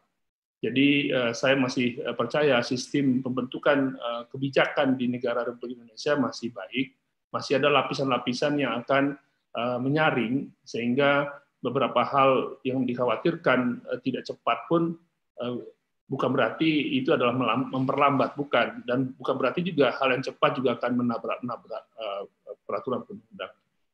Itu tambahan dari saya, Pak Khairat. Baik Pak Roberia, jadi intinya dari sisi hukum tidak ada masalah, hukum tetap akan mendukung apapun itu yang terbaik untuk rakyat, begitu ya Pak Roberia? Baik. Mungkin kalau dari Pak Ronald atau dari Pak Dodi nih, kita lihat tadi dari pemaparan para pembicara, termasuk Anda sendiri, bahwa tadi Pak Eko mengatakan ada persoalan operasional yang membuat dana itu tidak cepat bisa langsung turun. Kemudian Pak Dodi bilang ya, oleh karena itu kita perlu teknologi. Dan Pak Ronald bilang kita ini lagi nggak ada duit nih, gitu ya. Kemudian Pak Eko juga bilang tadi bahwa kayaknya untuk menerbitkan bond lagi untuk menyediakan katakanlah 6,8 triliun itu Ibu Sri Mulyani udah nggak mau lagi. Nah, seandainya ini kita berandai-andai nih Pak Ronald, mungkin Pak Ronald dulu deh. Seandainya kita melakukan kita ikuti idenya Pak Odang bahwa JHT ini kita berikan kepada para buruh UKM ya, untuk mensupport buruh UKM. Hukum tidak ada masalah. Lalu kita perbaiki juga sisi operasionalnya dengan dukungan teknologi. Kira-kira Pak Ronald, kita tuh masih punya area untuk manuver nggak misalnya? Katakanlah kalau kita memang nggak bisa terbitkan surat utang lagi. Dari dana yang kita punya sekarang, ada nggak katakanlah yang bisa direlokasi untuk dialokasikan ke sisi JHT ini Pak? Toh 6,8 juga nggak harus ada sekarang semuanya. Gimana Pak Ronald? Ya, makasih Pak Khairat. Pertama-tama Pak, saya mungkin bukan orang yang pas untuk menjawab itu ya Pak ya. Karena teman-teman di Direktorat Jenderal Anggaran mungkin yang lebih paham soal itu. Cuma kami di BKF kan lebih kita itu nanti coba ngasih kayak rekomendasi ke Bu Menteri itu kayak ini loh Pak, kita itu suka misalnya kita punya uang 10 triliun gitu ya. Ini untuk pemberian manfaat yang optimal kepada masyarakat, sebaiknya ini kemana nih gitu loh. Ke A, B, C, D, E, F, G, H, misalkan itu kita kasih tahu, Bu, kalau ke A ini paling besar nih manfaatnya. Tapi kalaupun kita semuanya kasih ke A, jadinya nggak besar. Mungkin akan bagus ketika katakan 40% ke A, yang paling optimalnya ya, 10%, 20% ke B, sekian persen ke C. Nah, itu nanti menghasilkan suatu manfaat yang paling optimal. Lagi-lagi memang itu akan banyak judgement yang secara profesional dan akademis ya Pak ya. Itu yang sekarang kita makanya kenapa waktu kita merumuskan program PEN tadi Bapak Ibu itu yang kita pandang saat ini yang lebih prioritas. Dan pada saat kita membahas itu, ini saya cerita aja sedikit cerita bagaimana kita menentukannya itu. Saban hari, hampir tiap hari dan Sabtu Minggu sampai malam, tengah malam malah sampai udah jam 1 jam 2 pagi itu udah biasa. Itu kita berkonsultasi dengan para pakar. Kita diskusi, kita undang Pak Khatib Basri, kita undang Pak Raden Pardede, kita undang pakar-pakar kita lah, senior-senior kita undang. Itu awalnya kami mau fokus di, kalau Bapak Ibu lihat di Perpu itu, kita lebih fokus di pembiayaan, PMN segala macam ya. Karena dulu kan kita dihadapi oleh situasi yang ini, Pak. Ini serunya kalau krisis kayak begini. Banyak hal yang kita pelajari, makanya sangat terlalu mahal kalau kita nggak belajar kekurangan-kekurangan kita. Kalau saya pribadi sih, saya pribadi melihat, Pak, masa ini bukan saya syukuri ya, tapi ini memperlihatkan ke kita betapa penuh keterbatasannya kita ini. Mungkin kita selama ini sudah ada banyak krisis, kita coba supaya nggak mencegah krisis itu terulang, kita lakukan apa? Tapi selalu aja ada krisis lain yang nggak pernah terpikir oleh kita gitu loh. Nah ini salah satu cara yang mungkin kayak Tuhan ingatkan kita ini sangat terbatas gitu loh. Kita tuh sangat makhluk yang sangat terbatas. Nah ketika di Maret Bapak Ibu itu data-data sudah memprihatinkan itu IHSG, nilai tukar segala macam itu. Tapi yang ini cerita di kita aja ya. Ini kayak otoritas keuangan dan yang lain-lainnya belum ngambil action gitu loh. Padahal sebenarnya kalau kita lihat dari data-data sektor keuangan, harusnya itu yang ngehit sinyal waspada ke ke APBN itu terakhir. Karena APBN ini paling terakhir. Biasanya itu yang duluan tuh dari nilai tukar, harga saham, nah itu tiba-tiba merosot terus. Tapi dari otoritas keuangan yang mengawasi dan membina pasar modal, nilai tukar tadi Bapak Ibu, itu terkesan masih gampang ngambil keputusan. Nah, ini saya sangat salut, bukan saya karena saya itu menteri saya ya. Saya melihat seorang Ibu Sri Mulyani itu dia berani sekali mengambil risiko. Ya sudah, ayo saya deh yang maju. Padahal harusnya kalau lihat data-data harusnya yang call for meeting itu yang lain gitu. Entah kayak harusnya OJK duluan atau BI duluan. Tapi akhirnya seorang Sri Mulyani yang maju duluan. Itu saya ingat sekali yang sampai ada beberapa syarat administrasi yang agak kurang pas, si Ibu berani gitu loh. Kita udah coba mau bikin apa, Bu, nanti ini kalau ketemu ada temuan atau apa gini gimana gitu. Nggak apa-apa, saya pasang badan gitu. Itu saya siap. Eselon 1 kami juga udah nggak apa-apa, kita juga inilah. Tapi itu kita perbaiki di kemudian harinya kan, supaya secara administrasi itu semua governance-nya jalan. Nah, karena ini situasi krisis, kita harus segera ngambil keputusan-keputusan. Tadi tentunya banyak hal-hal yang ketika kita jalan kemudian, ketika kita juga berkonsultasi dengan para pakar, ketahuan nih, oh ini nggak pas, yang lebih diperlukan masyarakat itu ini diperlukan UMKM itu ini gitu. Jadi pelan-pelan tuh Pak Odang. Tadinya kita mau lewat pembiayaan, dibilang sama mereka, enggak, yang sekarang mereka perlukan itu adalah mereka butuh dibantu membayar cicilannya UMKM itu. Yang paling butuh itu katanya, bukan yang lain-lain. Perbankan sekarang perbankan likuiditasnya masih ada. Ini beda dengan krisis-krisis yang 2008, 98 gitu ya. Nah, makanya kita pun terbuka Bapak Ibu. Makanya ketika ada usulan-usulan gini, pertemuan-pertemuan seperti ini kita sangat terbuka. Oh ya sudah, kita lagi.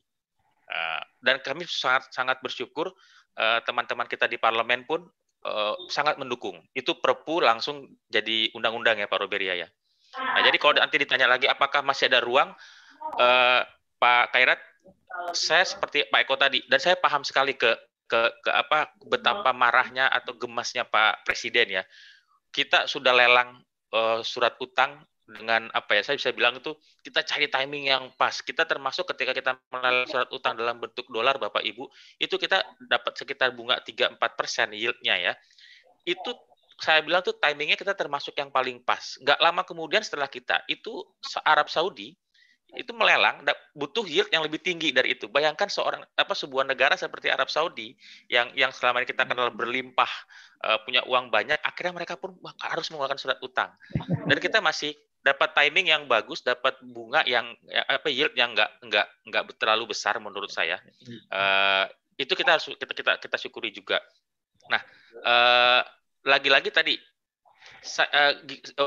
balik lagi, saya paham betapa gemasnya Bu Sri Mulyani, Pak Presiden, kok ini nggak cair-cair gitu loh. Ketika ditanya berapa yang kesehatan dari angka 80-an triliun, baru cair tuh nggak sampai 5% itu gemesnya luar biasa gitu loh. Padahal uangnya udah ada, tinggal salurkan. Maka tadi kata Pak Dodi, saya nggak tahu Pak, masalahnya saya juga nggak terlalu paham banget ada di mana. Apakah mulai dari sisi penganggarannya, ataupun dari sisi perencanaannya, dari sisi perencanaan oleh KL tadi untuk mengeksekusinya juga masih belum, atau dari sisi operasional dari aplikasinya. Mungkin perlu teknologi yang supaya mempermudah. Saya juga nggak tahu juga. Sepertinya kalau saya lihat sih sepengamatan saya bukan isu di aplikasi nih Pak Dodi, lebih ke perencanaan tadi. Dan ada juga mungkin Bapak Ibu sedikit ketakutan kalau saya bilang dari kita yang para pengambil keputusan, karena pengalaman yang udah Bapak Ibu ketika lagi krisisnya itu nggak terlalu diplototin. Tapi ketika 2 tahun kemudian, 3 tahun kemudian masuk pemeriksa, ketahuan, lalu ini kenapa nih? Ini kenapa jadi angka segini? Jadi angka-angka tadi yang 600 triliun Bapak Ibu, sebelumnya itu bukan 600 triliun, sebelumnya mulai dari 100 triliun, naik lagi. Nah, itu nanti pasti akan banyak diperiksa itu. Kenapa itu jadi angka segitu? Nah, syukurnya kami belajar dari yang sudah-sudah Bapak Ibu. Kita dari awal kita langsung ajak KPK, kita langsung ajak BPK, kita ajak BPKP, Itjen kami suruh ikut dari awal biar kita diingetin mana yang secara peraturan nggak pas gitu loh. Bagaimana supaya governance-nya itu jalan. Jadi meskipun di undang-undang dibilang kerugian akibat kebijakan ini tidak bisa menjerat para pembuat kebijakan, Tapi tentu ketika ada hal-hal yang memang secara pidana nyata-nyata nggak mungkin mengelak mereka ini. Nah, itu yang kita lakukan Pak Khairat. Jadi mungkin mohon maaf kalau jadi agak terlalu melebar, cuman maksud saya fokusnya nih sekarang gimana kita mempercepat yang tadi dana-dana yang sudah ada. Kalau mengenai angka 6,8 triliun tadi sih menurut saya Pak Odang, ini sesuatu yang bisa kita propose. Sorry kalau saya juga salah paham Pak Odang. Tadi kalau terkesan saya lihat seolah-olah kayaknya prioritasnya atas yang 6,8 triliun ini untuk yang UMKM yang baru ya Pak Odang ya. Pekerja-pekerja yang baru ya yang belum jadi peserta JHT ya Pak ya. Kalau saya enggak izin bukan demikian. Tetapi UMKM yang apakah baru ataukah sedang berjalan, intinya meringankan overhead dia. Ya. Overhead membayar 5,7. Ya, oke. Nah, sedikit Pak mumpung Pak Ronald. Tadi Pak Ronald menyinggung anggaran Kemenkes 87 triliun. Siang ini Pak Ronald sedang berlanjut di Komisi 9. Di situ Persi memaparkan yang kami olah tadi malam. Sampai dengan 3 Juli loh Pak, itu klaim rasio rumah sakit yang diloloskan oleh verifikatornya adalah BPJS Kesehatan, tidak lebih dari tadi saya lupa 10 sampai paling banter 20%. Itulah yang menyebabkan realisasinya dan itu berisiko bagi masyarakat. Kira-kira stucknya itu di situ Pak Ronald. Ya. Tapi bagus Pak. Bapak ya, kan Pak. Makasih Pak. Nah, jadi kurang lebih kayak tadi ya Pak Odang, saya izin balik lagi. Mungkin bisa kita propose yang 6,8 tadi bagaimana. Nanti biar ada teman-teman yang bisa mengakses. Jangan-jangan ketika ngeliat sekarang pencairannya lambat, ini bisa jadi salah satu opsi juga. Cuma saya juga nggak bisa menjanjikan apa-apa. Lagi-lagi bisa kita ajukan saja. Saya sih senangnya dengan tim, kalau minimal yang saya ceritakan tim kami di Kemenku ya Pak ya. Di tim kami itu semakin kita bisa memberikan proposal dengan evidence yang bagus, itu semakin besar peluang Bu Menteri itu untuk menyetujuinya gitu loh. Karena kita perlu ada evidence itu gitu loh. Jadi kita membantu para pimpinan juga untuk bisa ngambil kebijakan yang tepat. Mungkin itu dulu Pak Khairat. Makasih Pak. Baik, terima kasih Pak. Walaupun panjang tapi sangat bermakna bagi kita, menambah wawasan lagi-lagi. Terima kasih Pak. Ngomong-ngomong nih saya lihat di kaosnya ada LFC ya Pak ya, Bapak Liverpool. Selamat tahun ini bisa juara juga, alhamdulillah. Sudah 30 tahun Pak Odang. Hampir nggak jadi loh itu gara-gara corona. Gara-gara COVID ya. Tapi akhirnya jadi juga. Luar biasa. Saya salut dengan komitmen supporter LFC itu, komitmen dan kesetiaan loyalitasnya. Oke, menarik, semakin menarik diskusi kita siang ini. Mungkin kita coba beri kesempatan kepada para peserta yang memang tidak terlalu banyak untuk bertanya. Sudah ada yang masuk nih dari Ibu Ilza. Bu Ilza, mungkin dibuka saja mikrofonnya, Ibu bisa langsung disampaikan singkat dan padat, Bu Ilza. Silakan. Ilza Febrina.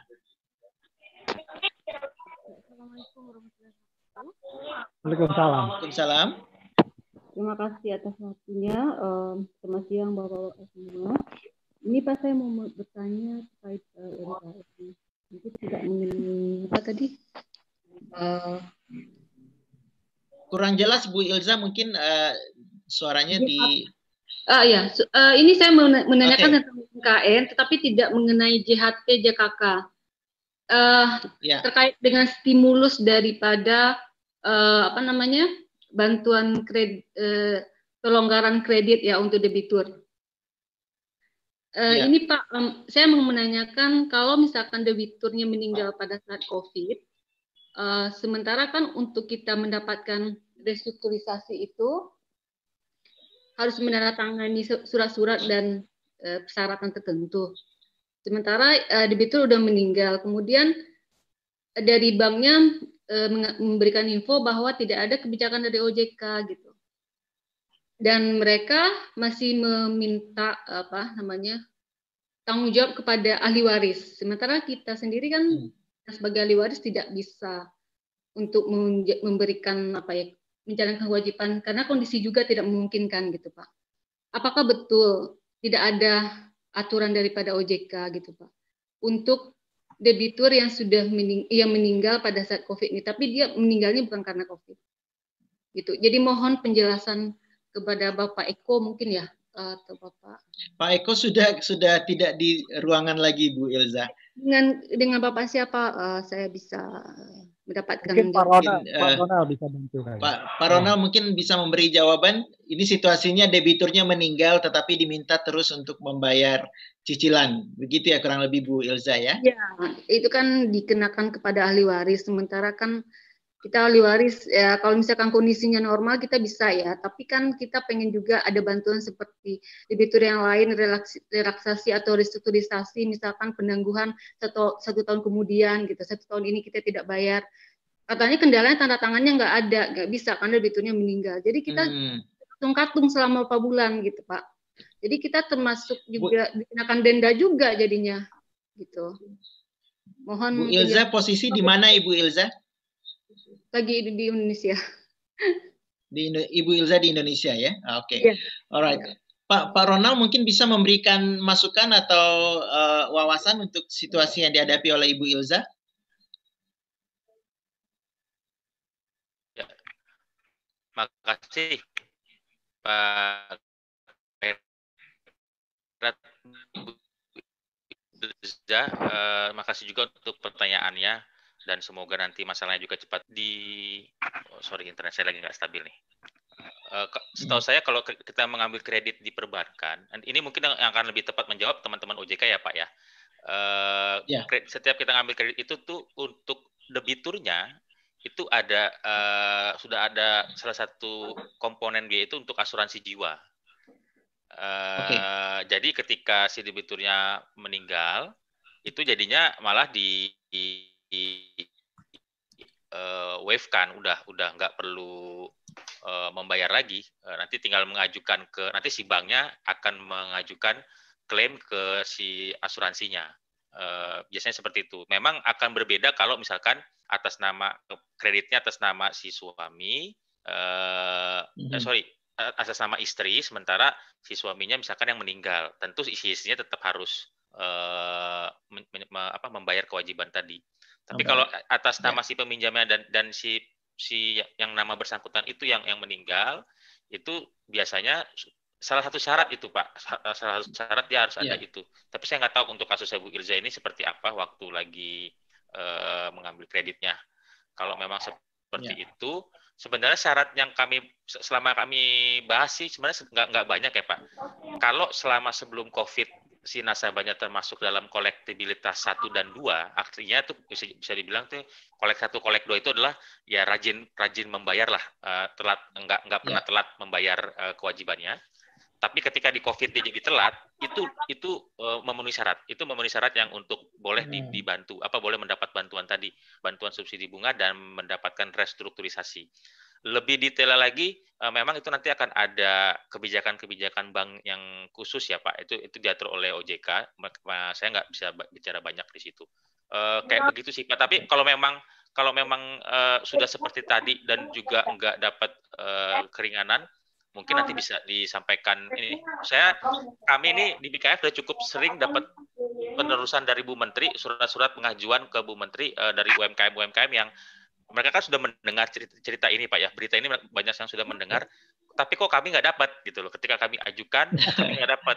Itu biasanya kita nanti mereka ngadu ke Bu Menteri, nanti biasanya kita akan coba teruskan ke OJK sama kita bahas ini kenapa nggak dapat. Biasanya beberapa tuh OJK bisa menjelaskan karena ada apa gitu loh. Ini kenapa nggak dapat? Biasanya kan kena gini-gini. Tapi ketika dia memang memenuhi syarat-syarat umum yang tadi kita sudah sepakati sama dengan OJK sejak awal, semestinya itu dapat Pak. Semestinya mereka bisa mendapatkan itu.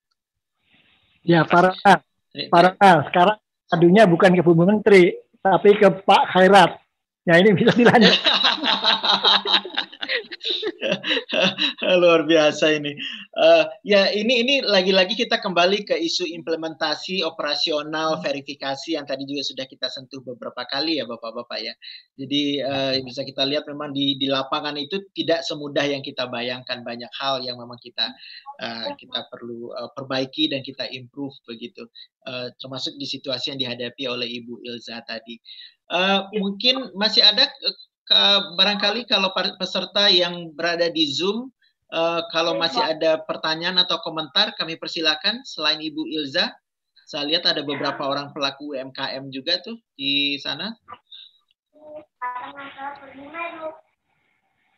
Kalau tidak ada dari floors, barangkali dari pembicara pembahas, ada lagi kira-kira yang mau diungkapkan, di raise, silakan. Pak Odang, silakan.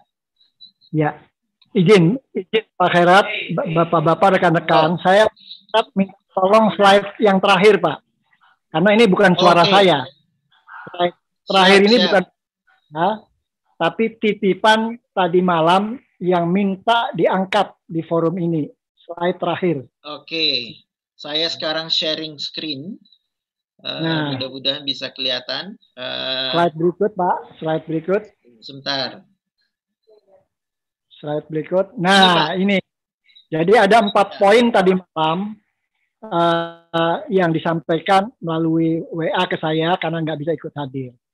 Dia bilang, nah ini persis seperti gambaran Pak Ronald tadi. Problem utamanya dari mana dapat anggaran 6,8 triliun.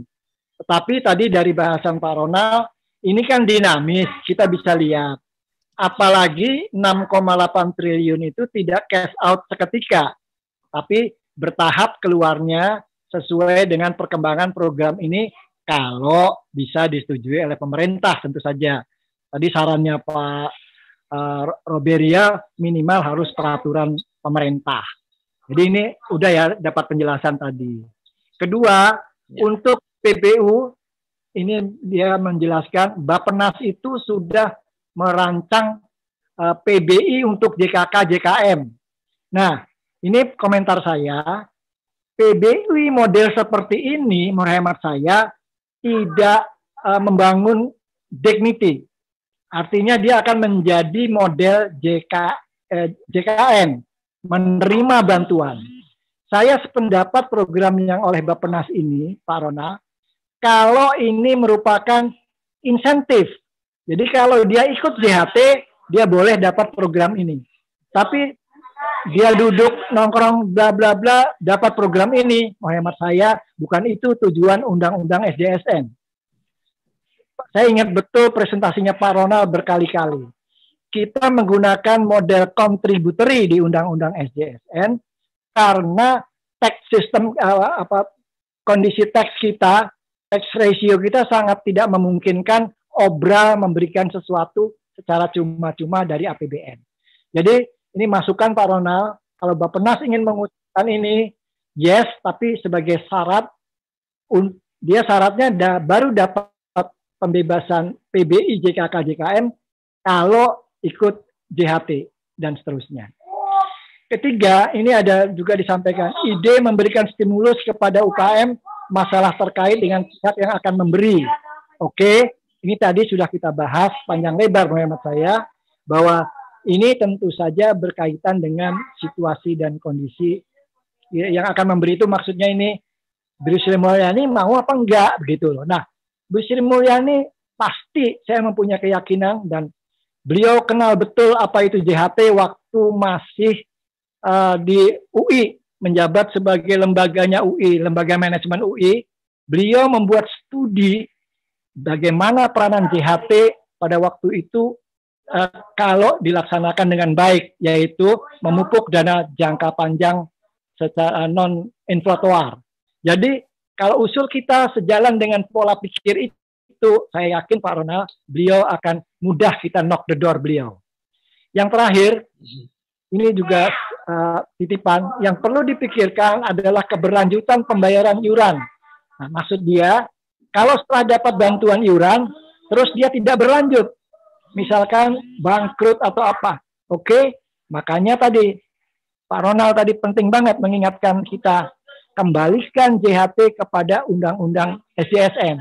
Sehingga kalau dia punya utang, belum sempat mencicil, taruhlah JHT-nya nggak boleh dicairkan sampai 10 tahun yang akan datang misalkan, sesuai dengan undang-undang. Nah, insya Allah dalam periode itu ekonomi sudah bergulir dan lain sebagainya. Jadi ini 4 poin titipan dari teman-teman, amanahnya Pak Khairat, Bapak-Bapak, sudah saya sampaikan. Silakan kalau ada komentar dari teman-teman yang lain. Monggo silakan kalau ada yang menanggapi 4 poin ini.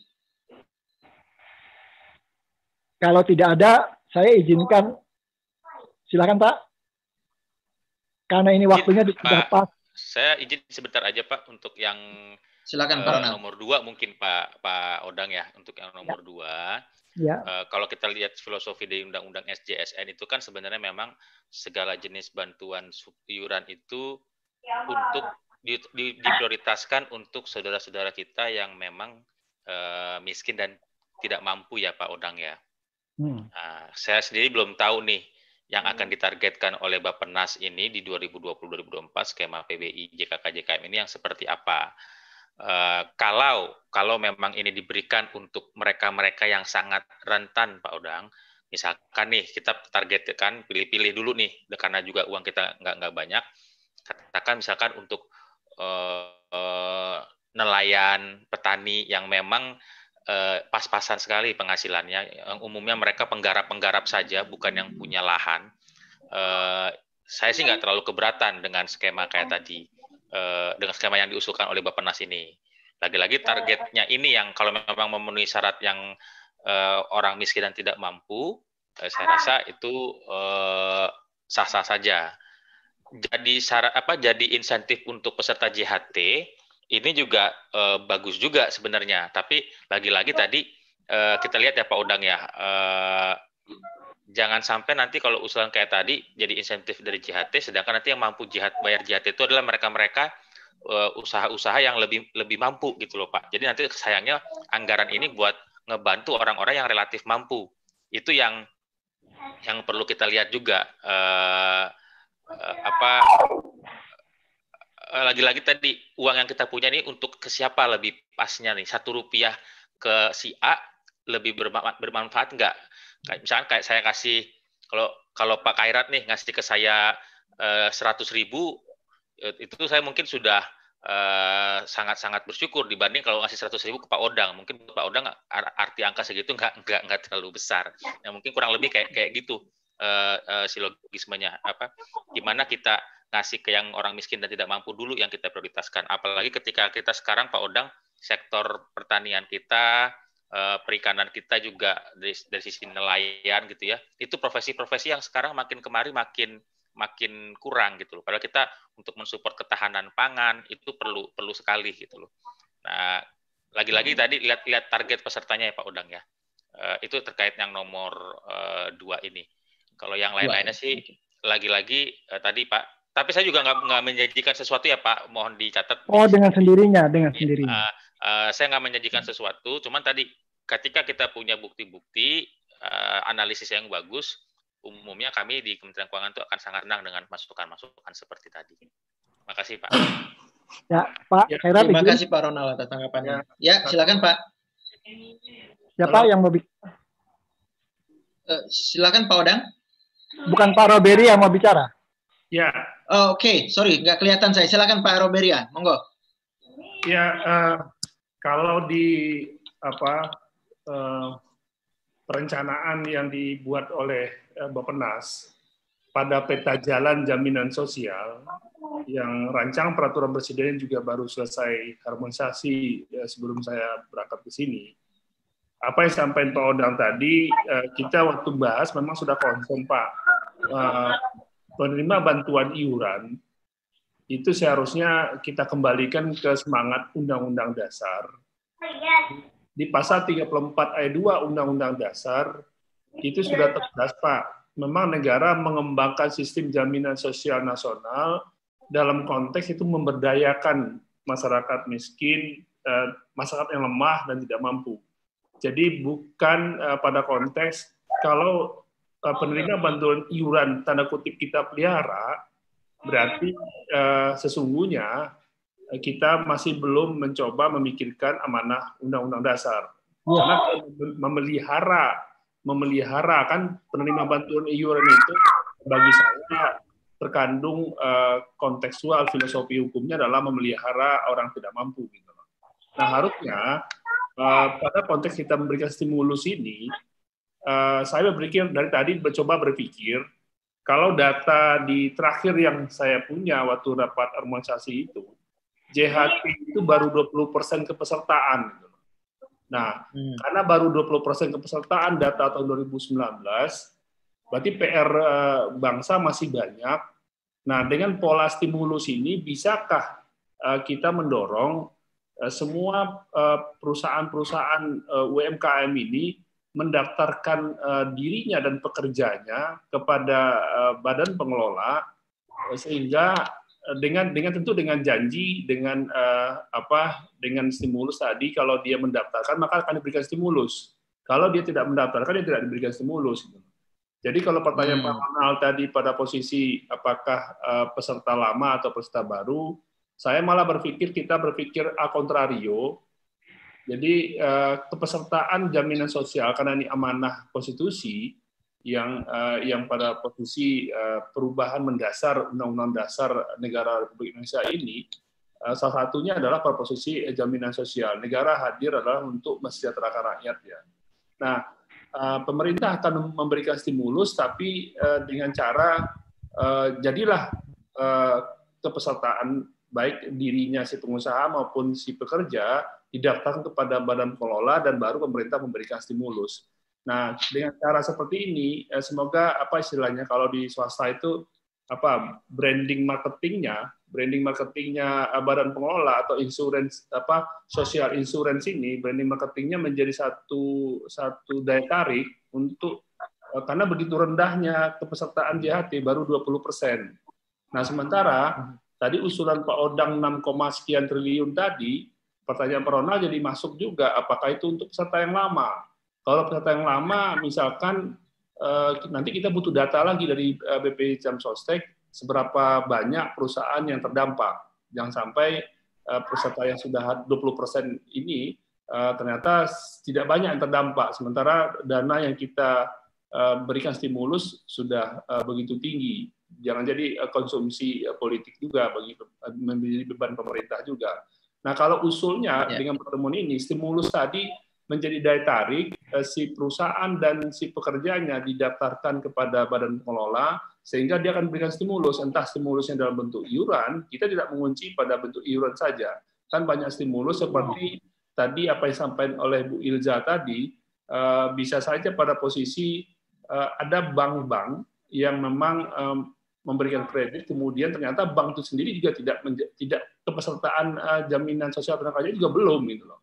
Nah, dengan cara si bank ini juga didorong menjadi kepesertaan BP Jamsostek misalkan, maka si bank bisa diberikan stimulus sehingga kepada rakyat yang terdampak COVID ini, meskipun meninggalnya bukan karena COVID, tapi meninggal di masa COVID seperti ini. Dan tadi untungnya Pak Ronald sudah mengingatkan, setiap perjanjian kredit biasanya kalau meninggal berarti ada asuransi di situ. Dan itu seperti sudah hukum dasar asuransi lah. Kalau orang diberi kredit berarti diperhitungkan juga persoalan asuransi jiwanya. Nah, tentu tidak perlu jadi masalah. Nah, yang menjadi persoalan adalah si bank ini juga memikirkan kalau dia tidak melakukan beberapa hal, tentu dia akan terdampak juga pada posisi keuangannya, entah likuiditasnya, entah solvabilitasnya, atau apapun dari sisi keuangan. Jadi kalau bisa, acara kita juga menyimpulkan nanti stimulus yang kita gagas ini juga menjadi daya tarik untuk pengusaha UMKM mendaftarkan dirinya dan pekerjaannya kepada Badan Pengelola Jaminan Sosial Ketenagakerjaan. Ini satu hal yang menarik, karena PR bangsa ini masih begitu banyak, karena data terakhir di peta jalan jaminan sosial 2020 sampai 2024 itu masih, untuk JHT masih 20%. Yang terbesar itu baru JKK, JKM, data 2019 itu baru 40%, dan jaminan pensiun 16%. Nah, jadi menarik Pak, diskusi sebenarnya menarik. Saya juga tidak berpikir sedikit banyak peserta bukan sebuah persoalan. Yang jadi utama adalah niat baik kita untuk kita selalu suarakan. Yang penting kita tidak untuk berbuat yang tidak baik, tapi kita adalah berbuat untuk mendukung program-program pemerintah. Nah, siapa tahu dengan hasil diskusi ini lewat TV Khairat, nah Bapak Ibu yang hadir dan itu menjadi satu manfaat, karena saya masih percaya Pak Khairat, sekecil apapun, sebesar biji zarah kebaikan yang kita lakukan, tentu akan kembali ke kita, karena niat kita adalah baik, bukan niat yang tidak baik. Itu tambahan Pak Khairat, dan saya juga izin juga untuk, karena jam 2 juga ada pikon, saya pikon dengan Akademi Pengetahuan. Tolong dengar dulu, jangan pergi dulu. 1 minute. Baik. Oke. 1 minute dari Pak Odang, Pak Robert ya. Monggo. Sebagai bentuk penghormatan yang setulus-tulusnya dari saya pribadi dan TV Khairat, saya berjanji insya Allah kita baru membuka jauh lebih detail diskusi kita kalau nanti ada respon dari Menteri Tenaga Kerja maupun Menteri UKM. Saya janji ini akan sudah mengirim surat draftnya, ide ini yang nanti diperkaya dengan hasil diskusi kita itu kepada kedua kementerian tersebut. Artinya sebagai penghargaan saya, kok gambar gua terbalik, nggak ngerti. Kita follow up-nya itu bukan di forum ini. Artinya saya sakti nih, dalam kondisi terbalik kita ngomong. Karena pertolongan Allah, pertolongan Tuhan, Pak Arona. Jadi kita bertemu di forum, kalau nanti diundang oleh salah satu kementerian itu, apakah Menteri Tenaga Kerja sudah memberikan disposisinya, itu saya dapat info, karena suratnya saya kirim 2 hari yang lalu. Menteri UKM, insya Allah juga mudah-mudahan ada tanggapan dari beliau. Mudah-mudahan ini menjadi hal yang baik untuk bangsa kita. Penutup, mohon izin, kesimpulan Pak Khairat, tidak sekarang, nanti kan saya coba, nanti kita share pakai WA di grup yang ikut dalam aksi ini. Terima kasih, luar biasa penghargaan saya kepada rekan-rekan, saudara-saudara saya. Mudah-mudahan Allah, Tuhan memberikan yang terbaik untuk bangsa ini. Amin. Terima kasih Pak Odang. Atas nama di Khairat TV YouTube channel juga saya mengucapkan terima kasih kepada semua pembicara, pembahas, dan peserta. Memang acara ini tidak kita targetkan banyak peserta sebenarnya, dan kita lakukan cepat saja. Yang penting kan diskusinya daging semua, nah itu yang penting ya. Kita bisa lihat tadi betapa wawasan yang masuk dari semua pembicara dan pembahas luar biasa Pak, dan itu menambah khazanah usulan Pak Odang. Jadi bahkan saya menjadi lebih positif nih Pak Odang, bahwa ketika usulan Pak Odang ini digandeng dengan agenda-agenda lain yang juga penting, dia bisa menjadi bola salju yang jauh lebih besar, sehingga mungkin masih lebih bisa diterima oleh pengambil kebijakan di atas sana, begitu Pak. Guys, stop from now ide Odang. Ini menjadi semangat kita bersama. Stop kata-kata ide Odang. Ini penghormatan bagi kita semua. Baik, terima kasih Pak Odang. Secara resmi kita stop kata-kata ide Odang dari detik ini ya. Dan ini sekali lagi terima kasih atas perhatian Bapak-bapak dan Ibu sekalian. Dan rekaman diskusi kita hari ini akan tetap tersedia, bisa diakses di Khairat TV YouTube channel. Bagi yang belum subscribe, silakan subscribe. Ini adalah channel yang baru sebenarnya dan fokus pada any topik terkait dengan risiko, asuransi, dan Islamic finance. Mudah-mudahan bermanfaat. Sekali lagi Bapak Ibu semua, terima kasih atas partisipasinya. Semoga kita semua tetap sehat walafiat dalam keadaan terbaik. Jaga kesehatan, jaga jarak, pakai masker, cuci tangan. Amin. Terima kasih semua. Saya tutup dengan wassalamualaikum warahmatullahi wabarakatuh. Waalaikumsalam. Terima kasih semua ya.